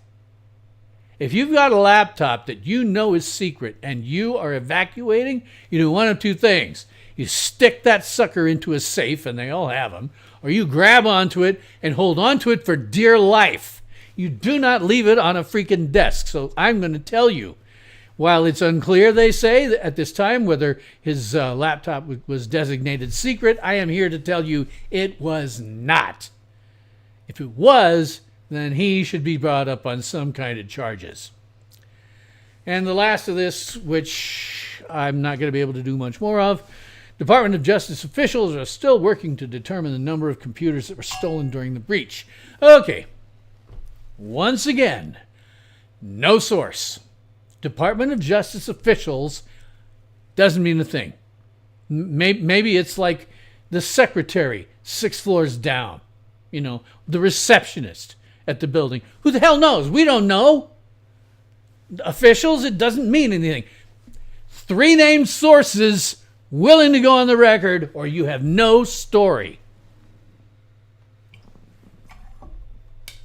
Then it goes on until it starts to fade away on me. House and Senate staff members with a need to access classified information are required to obtain security clearances. Yeah, well, no kidding. Yeah, I've had security clearances. I did a little work, not much, for the government at one point that I think my NDA has one out. If you want to know the details, I can tell them. But, yeah, of course they have to have a security access. Duh. What else? You know, that's just dumb. Let's see. It starts to fade away here. The Office of Senate Security and Office of House Security, respectively, have oversight of the security clearance process for, and I assume they're going to go on about it. But that doesn't matter. That's actually just filler. A lot of this is filler. What we really want to know is what was stolen, and did it really actually have access to some classified materials? My guess is no, because after all this time, I think we'd have heard about it. And we haven't. We haven't heard a thing. 90% of what I just read to you gets thrown out. First paragraph, source inside the Pentagon. 3 sources, named, willing to go on the record. Nope, forget that. The network here that they talk about, okay, we can keep that. That's probably a factual piece of information.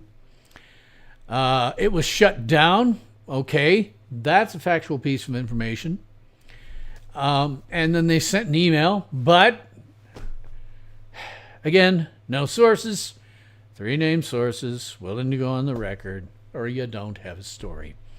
They do have one where they say that some source said that this shutting down of that was an ongoing administrative effort, and it was in no way related to the events in Washington, D.C. Well, that may be true. Hopefully it's true, but it's not sourced. We don't know. We need 3 named sources willing to go on the record, or you have no story. That is journalistic ethics, and that is what they never do. So we have another one, Department of Justice, but we don't know who these people are. We have Senator Jeff Merkley with his tweet. Well, of course, he's going to say mean, nasty, and ugly and horrible things, but he's a politician. If his lips are moving, then he is lying. This whole article is a complete waste of my time. I'm thrilled that it was given to me because this is a perfect example of an article that should be almost completely ignored. Never, ever, ever believe an article that begins with sources close to unnamed sources. This one where they're talking about the entire Department of Justice, as if it was everyone in it as opposed to maybe 1 or 2 people that they're not sourcing and they don't know. This is a story that should never have been paid attention to. It is garbage. Let's go on to the next one that I'm going to rip apart here. This one is... What? Where's the... Okay, hang on a minute. I got to get my... Breaking computers... No, architects... Architect of Capitol Building. There we go. Sorry, the card didn't come out quite right. Okay, let me see if we can debunk the frack out of this one. The date, February 24th, 2021, about a month after the event. Still not long enough to actually have any useful information. It takes months. And they will always tell you outright, reporters, if you ask them, they will tell you they always get it wrong first. In fact, they'll laugh about it. I've seen them do it.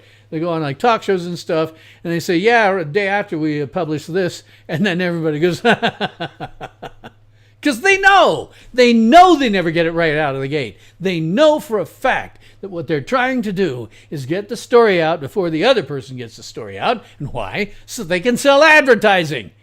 The reporter's job, again, is not to accurately report facts. The reporter's job is to sell advertising.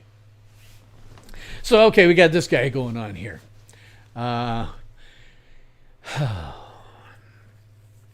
This one's from NPR. NPR is inherently untrustworthy. They are leftist from top to bottom. If you listen to them, they never, ever, ever, ever, ever have anyone on who is other than a leftist unless they're trying to make someone on the right look bad. So with this one, we automatically go into it saying, okay, it's NPR. Everything should immediately be taken with a grain of salt. Did I do this one before by any chance? No, I didn't. I don't think it was different. This is NPR, that's right. Okay, let's look at this for a second. As I say, we always look at the pictures to see what they are. The caption on this is, the cost of repairing or replacing historical items damaged in the January 6th Capitol riot, quote, will be considerable, unquote. Architect of the Capitol, J. Brett Blanton, told lawmakers on Wednesday. Also, other costs include maintaining a security fence with a razor wire that surrounds the U.S. Capitol grounds. Okay, that picture seems to be an accurate representation of the latter part of that statement. The statement is sourced, and this is a picture of what appears to be that. So, good for them. They got an actual picture that actually has some level of accuracy here. Let me do something here. I'm going to check something. Okay. Nobody said anything to chat, which isn't so shocking. I probably don't have too many viewers. So anyway, this is one that was a little less than a month after, so that needs to be taken as a grain of salt. The fact that it's NPR means it needs to be taken with a huge grain of salt because they're gigantic leftists. So here we are with the actual story. The costs of repairing damages from the attack on the U.S. Capitol. Again, it wasn't an attack, it was a riot at the U.S. Capitol. And related security expenses have already topped the 30 million mark and will keep rising. Architect of the Capitol, Brett Blanton, told lawmakers on Wednesday. When did he tell them? What were the circumstances? Was this some kind of senatorial hearing? I don't know. Okay, I'll go along with that. Mostly because when BLM came to Lincoln, Nebraska, where I was living at the time, I went out and I covered them for this show.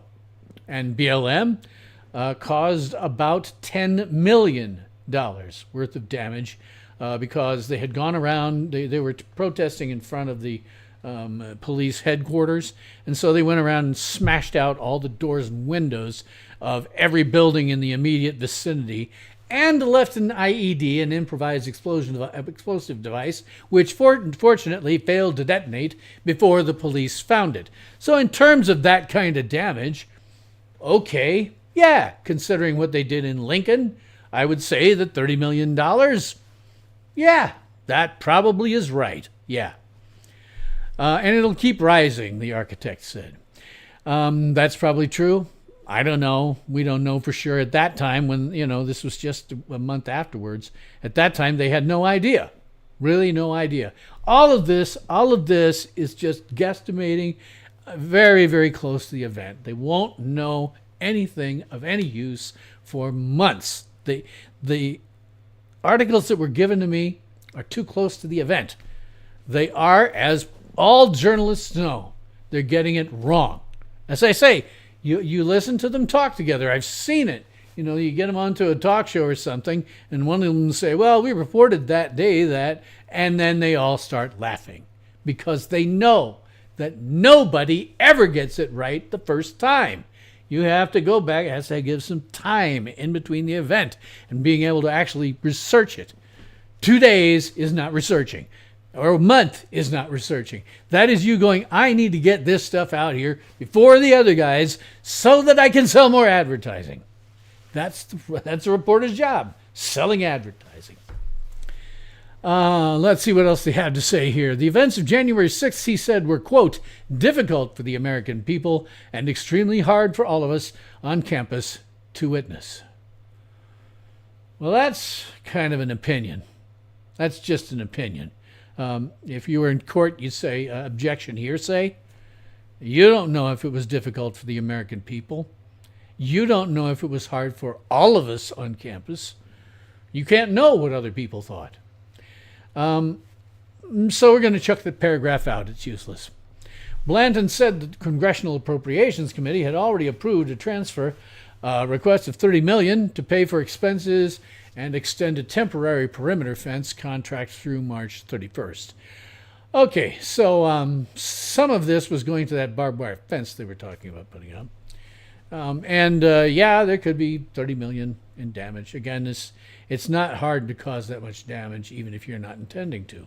I watched BLM. I think I want to say what I said before may have been inaccurate. I talked to a police officer afterwards, and he gave, because the press in Lincoln was not covering it.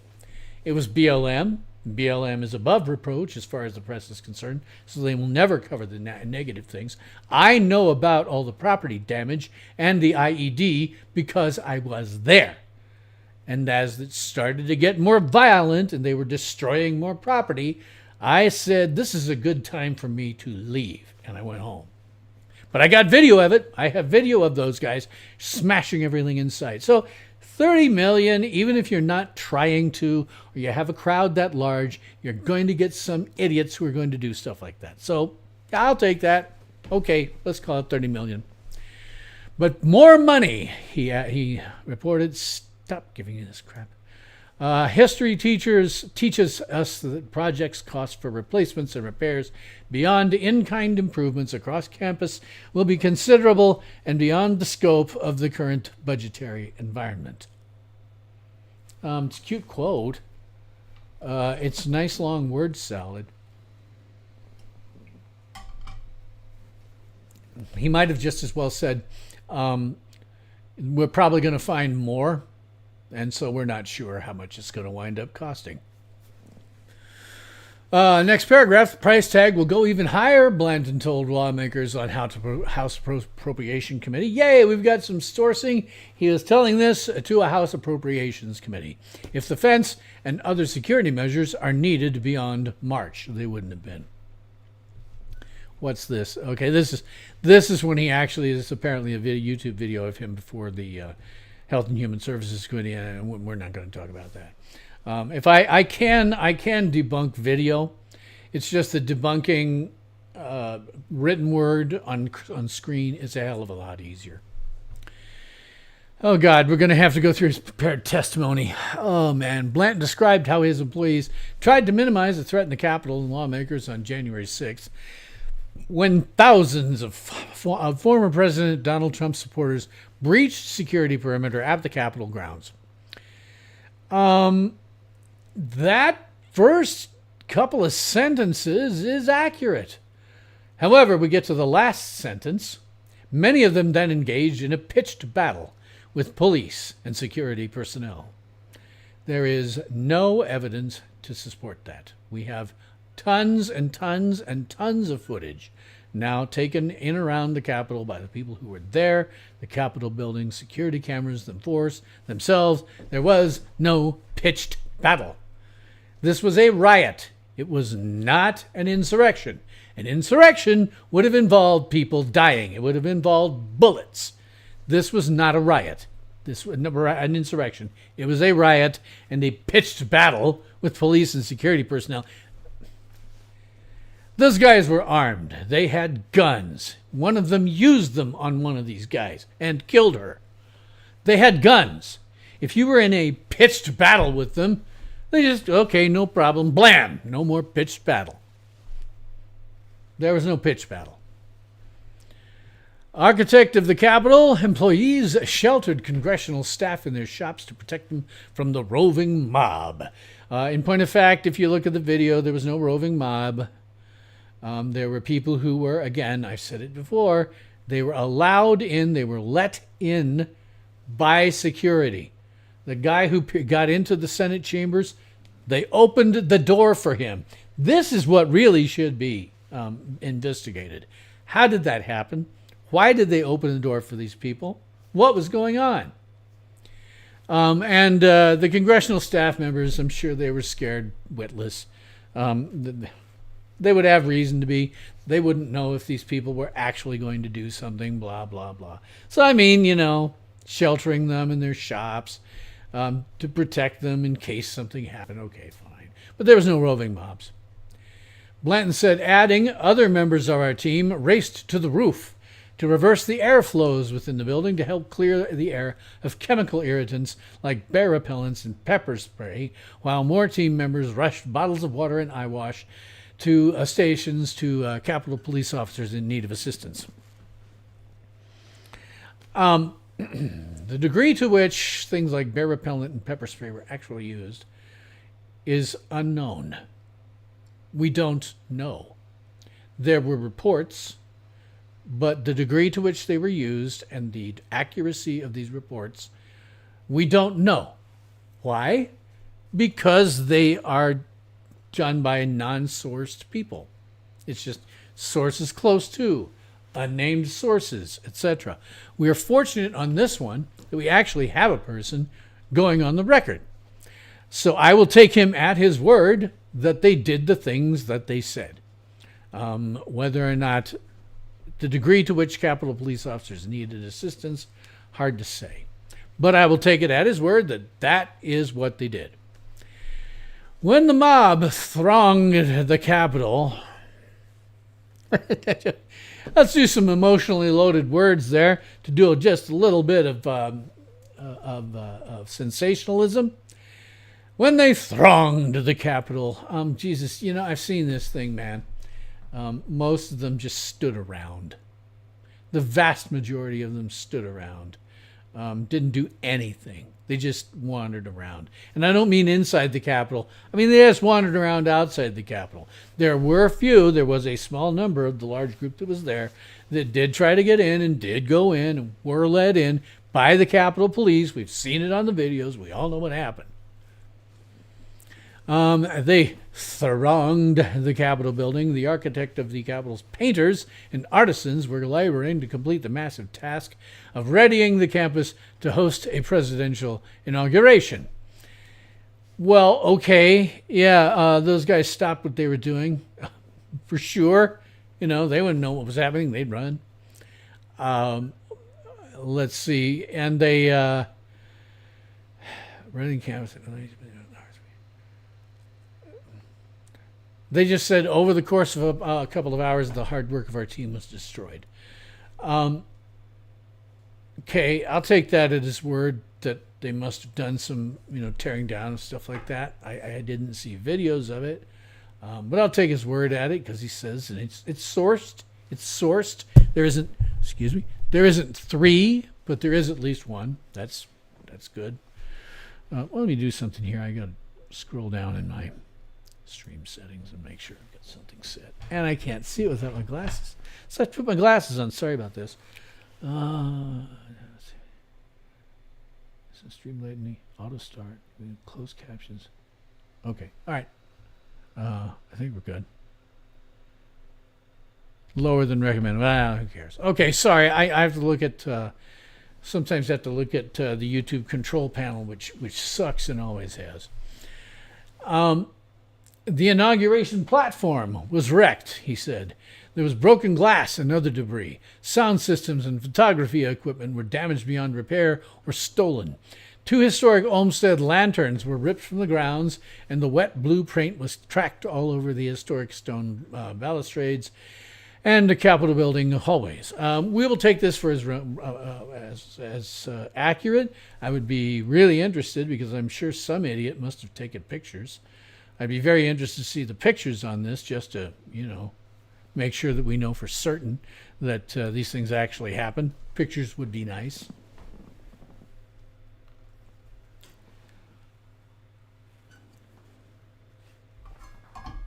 Next paragraph. In the Capitol building complex, historical statues, murals, and furniture were damaged, mainly from pepper spray accretions and residue from chemical irritants and fire extinguishers, requiring expert cleaning and conservation. Work crews left gaping holes with plywood and cleared a small mountain of debris left behind on the west and east fronts. I have not seen video nor pictures of this. However, again, we have someone who is sourced, so I'm going to take him at his word.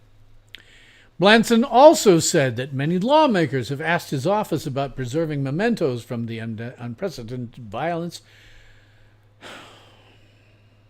Okay, this was not unprecedented. Again, go read about the bonus army. Go read about the bonus army and see what they did. Look at what the Teamsters did. This isn't unprecedented. It just happened at the Capitol as opposed to somewhere else. This is just a riot that happened at the Capitol as opposed to somewhere else. While most damaged items had to be removed because of safety concerns, he said his staff preserved the panels of the historic Columbus doors on the east front for potential presentation or display. Okay. He says it. He's sourced. We'll take it at his word. Okay, the brief insurrection. No, it was not an insurrection. Again, insurrections involve serious violence. Insurrections usually involve guns. They usually involve a lot of people getting shot. That didn't happen. This was a riot. This was a riot that was smaller than the 1968 Democratic Convention riot in Chicago. It was a smaller riot than that. Calling it an insurrection is a lie.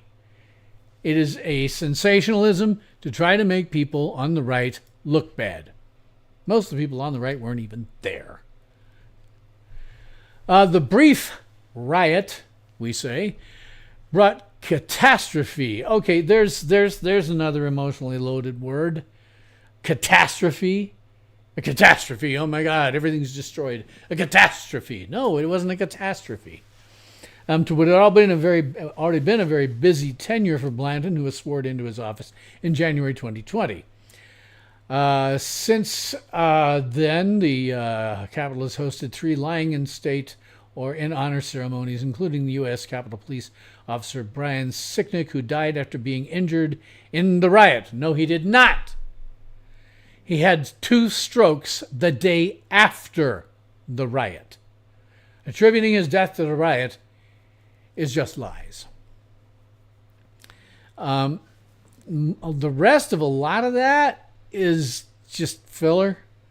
They're saying that these other things happened that had nothing to do with the riot or its costs or any of that.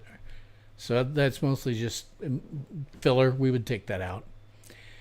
The high-profile events have come as Blanton and his staff have worked to mitigate coronavirus risks through the enhanced cleaning processes, providing protective equipment, which is nice.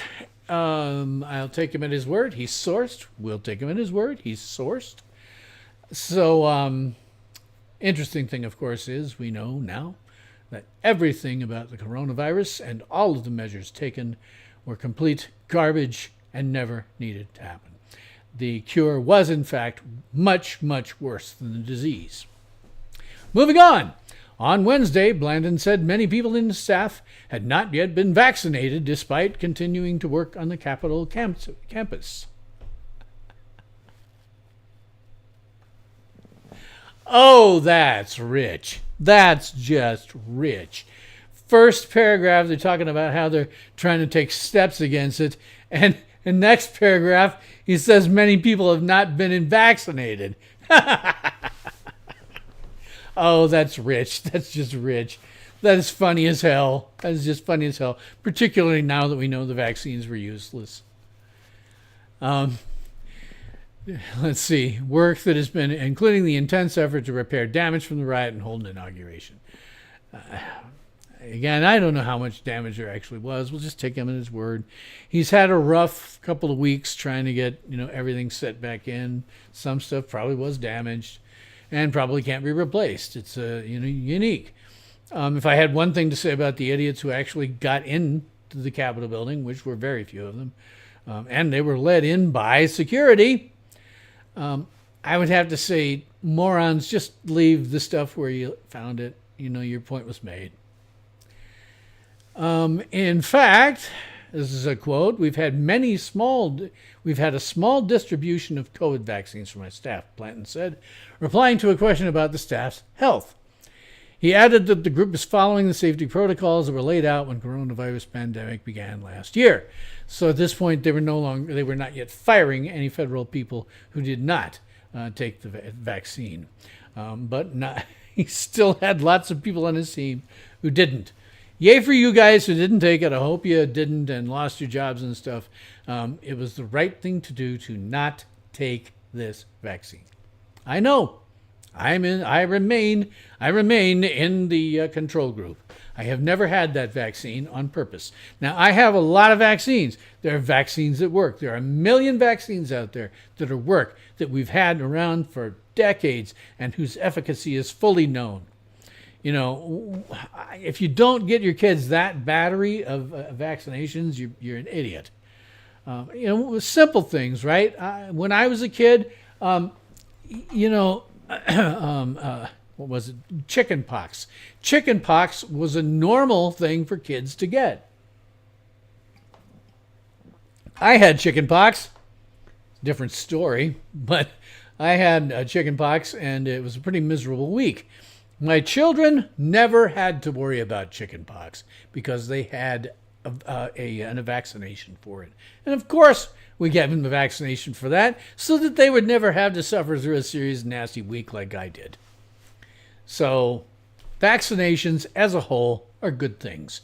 What I don't take are vaccinations or any kind of medication whose efficacy is unknown, which we did not know about, and whose side effects are completely unknown. We did not know anything about side effects. The development of the damn thing was rushed. And we don't know what the interactions in various drugs would be. They assume none, but I am on a freaking... I'm on an enormous amount of medications. How do I know that one of those wouldn't have a negative interaction with this drug? We didn't know, so I didn't take it. There was no way I was going to take something that unknown, given the enormous number of medications that I'm on for a number of different afflictions. Back to this. Blanton also addressed the security failures that contributed to the U.S. Capitol being occupied by an angry mob. Hey, you know what? The ones that actually got into the Capitol didn't look angry at all. They were just wandering around like idiots. That sought to block the certification of the then-elect President-elect Joe Biden's victory over Trump. That's a little overstating the case. But yeah, they did, for a while, block it. It was pointless.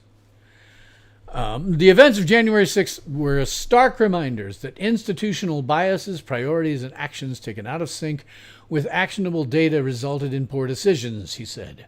If we do not learn from these mistakes, the campus will continue to remain vulnerable to unknown and unexpected threats. Okay, that's mostly word salad, but I'll take that last thing he said. Will continue to remain vulnerable to unknown and unexpected threats. That's just life. You cannot guard against everything. No matter what you do, you will miss something, and somebody with a negative intent is going to take advantage of it. We see it forever in the IT world. We see it forever in security.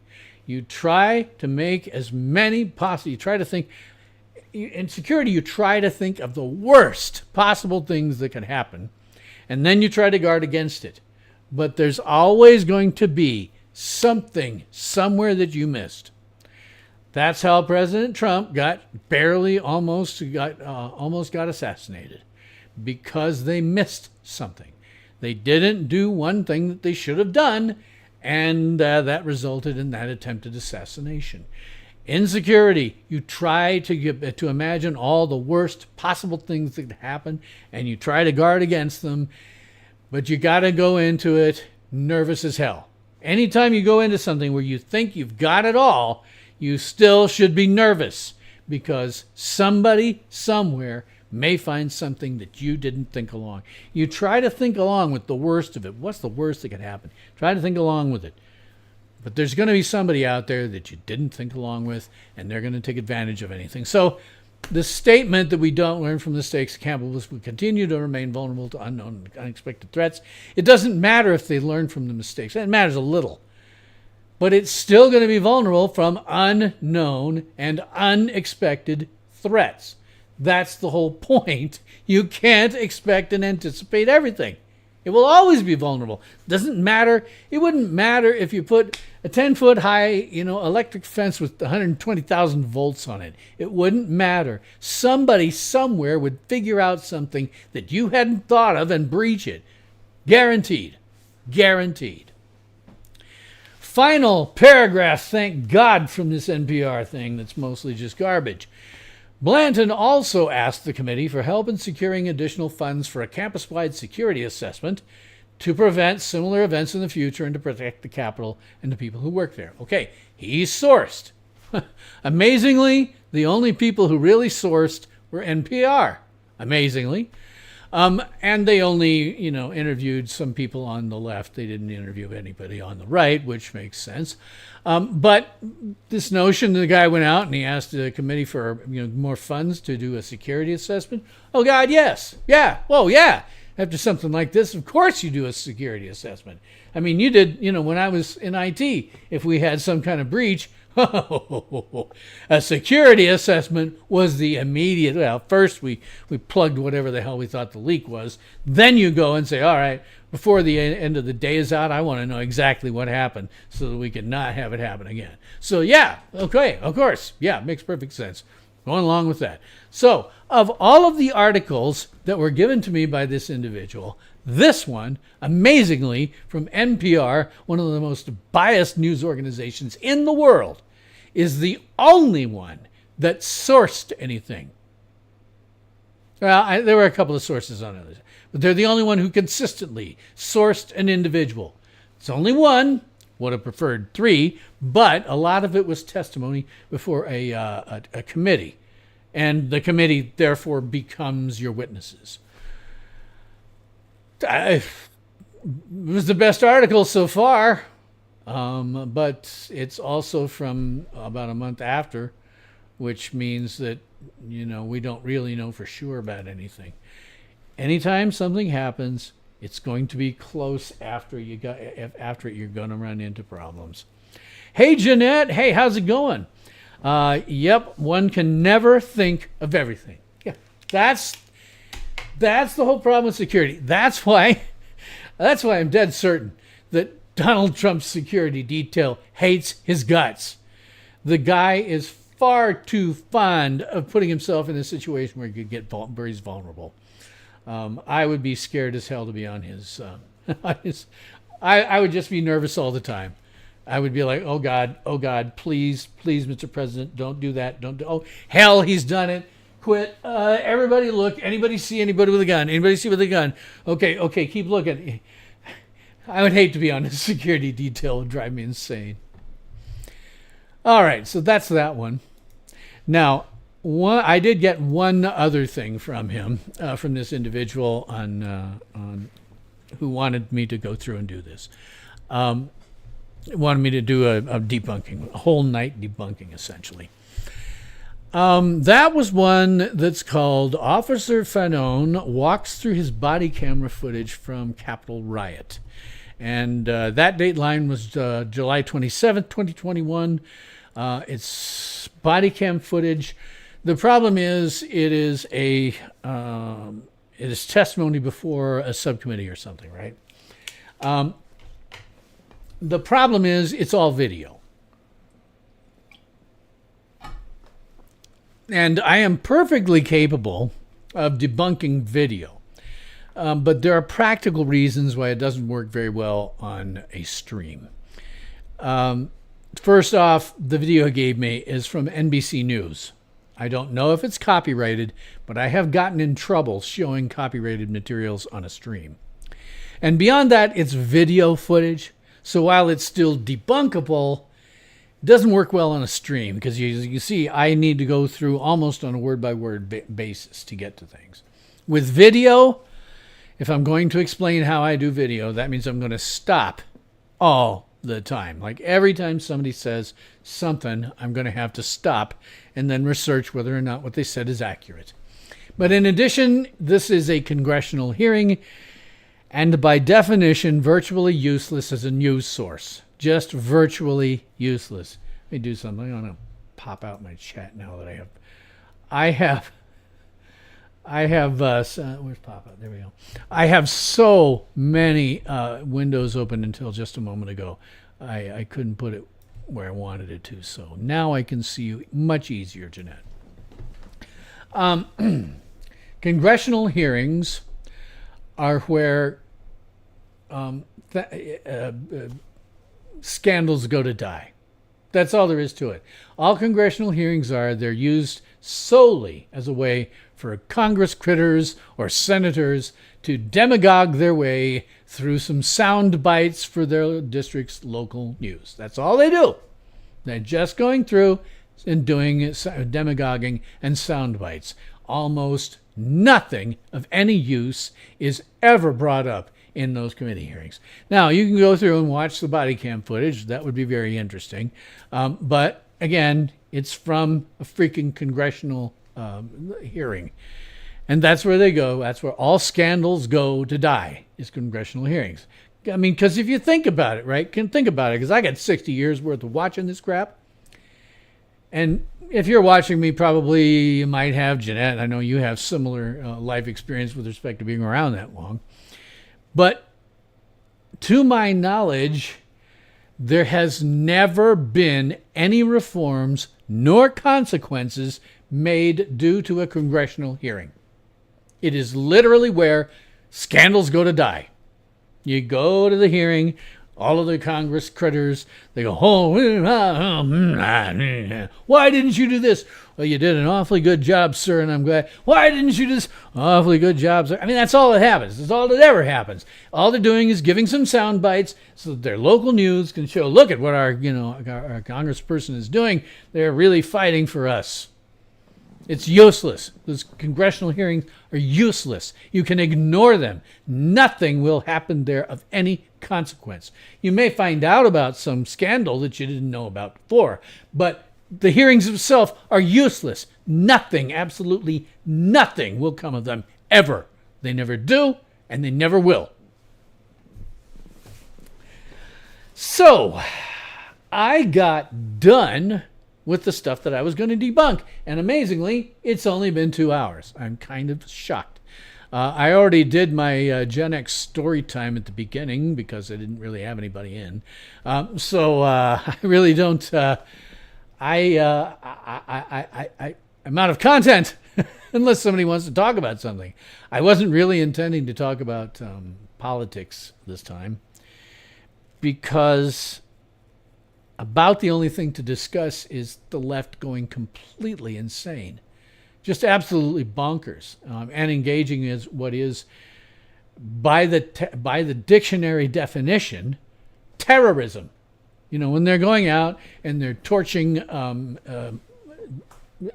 Tesla dealerships. Catch you later, Jeanette. Hope I'm great to see you, and I'd be happy to get back. I know you got to go do your thing tonight, so have fun. But really, you know, they're just engaging in terrorism. That's all they're doing. It's just terrorism. By the textbook dictionary definition, it's the use of violence or threats, largely against civilians, in order to for political purposes. Well, you're burning down Tesla dealerships. You're setting fire to their to charging stations. This is violence against civilians, not people in government, just civilians. It's violence against them for political purposes. If you go around keying them, which a lot of people have, hey, guess what, guys? I'm not a big fan, honestly, of those electric vehicles. I don't think that's where the future is. What I do get a kick out of is there are cameras all over the Tesla cars. When you get out and start keying when you get out near that car, the video turns on instantly and you are caught. And there have been several people who have, in fact, been caught. There are people who have been caught torching stuff and engaging in terrorist activity. It is the only way to describe it.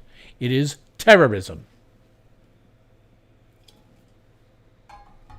But, that's kind of obvious to me. What bothers me more than anything is the left is supportive of it.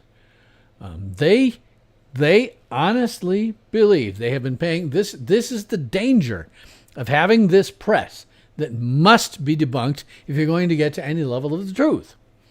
Because the press will come out, they'll say something, and for a bizarre reason that I cannot comprehend, the people will believe the press. I don't get it. I don't get it at all. But they do it. They believe the press, and the press has convinced them that Trump is the Satan incarnate, that he is, in fact, a dictator who is bent on becoming sole ruler of the world or something. It's just ridiculous. It's utterly ridiculous. And there's no end in sight. It's what I dislike calling it Trump derangement syndrome, but I guess that's as good as any. It is a mental illness that I do not think that there is a cure for. I think that the people who are woke right now, the people who actually think that Trump is some kind of a dictator, will never be reformed. They can never be reformed.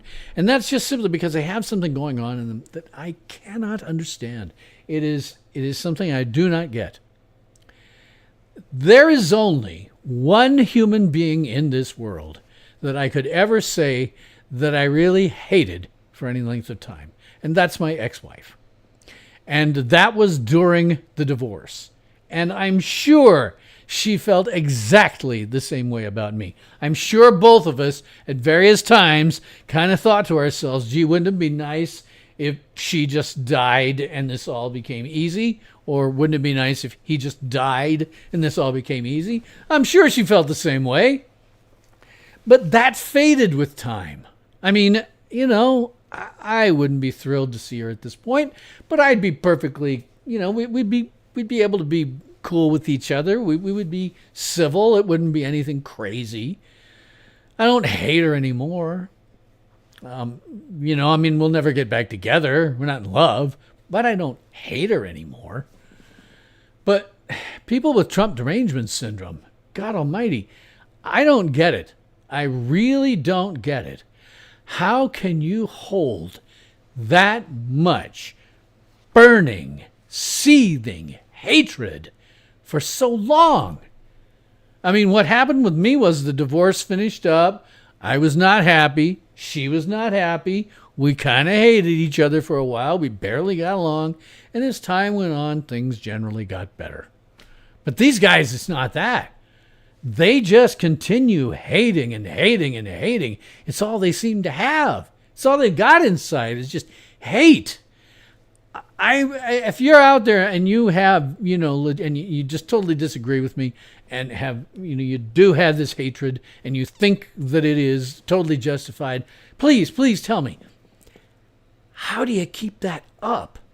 I can never keep an emotion like that up for so long. You guys have been doing it for like 10 years. How do you do that? How can you hang on to that for so long? It looks like it's just completely consumed you. That there's nothing else there except hatred for the overwhelming majority of people who voted for Trump and left the Democratic Party after that address a couple of weeks ago. I don't get it. How? How do you keep that level of hatred for so long? I don't get it. If somebody could tell me in the comments or in chat, how do you do that? How do you keep it up so long? I don't get it. I don't get it. It's totally beyond me and I don't understand. I just don't. Well, I don't have a hell of a lot else to talk about. I'm not getting a lot of stuff in chat, so I guess that this is all the time that we have for this episode of the Late Stardate. And as always, please do like, sub, hit the notification bell, share me on social media, and tell all of your friends, family, neighbors, pets, and the livestock to do the same. If you want to follow me on X, I am at SYL Ranch. So, thanks for watching till the Late Stardate. Because it's always late somewhere in the world. And I'm your host, Bill Stone.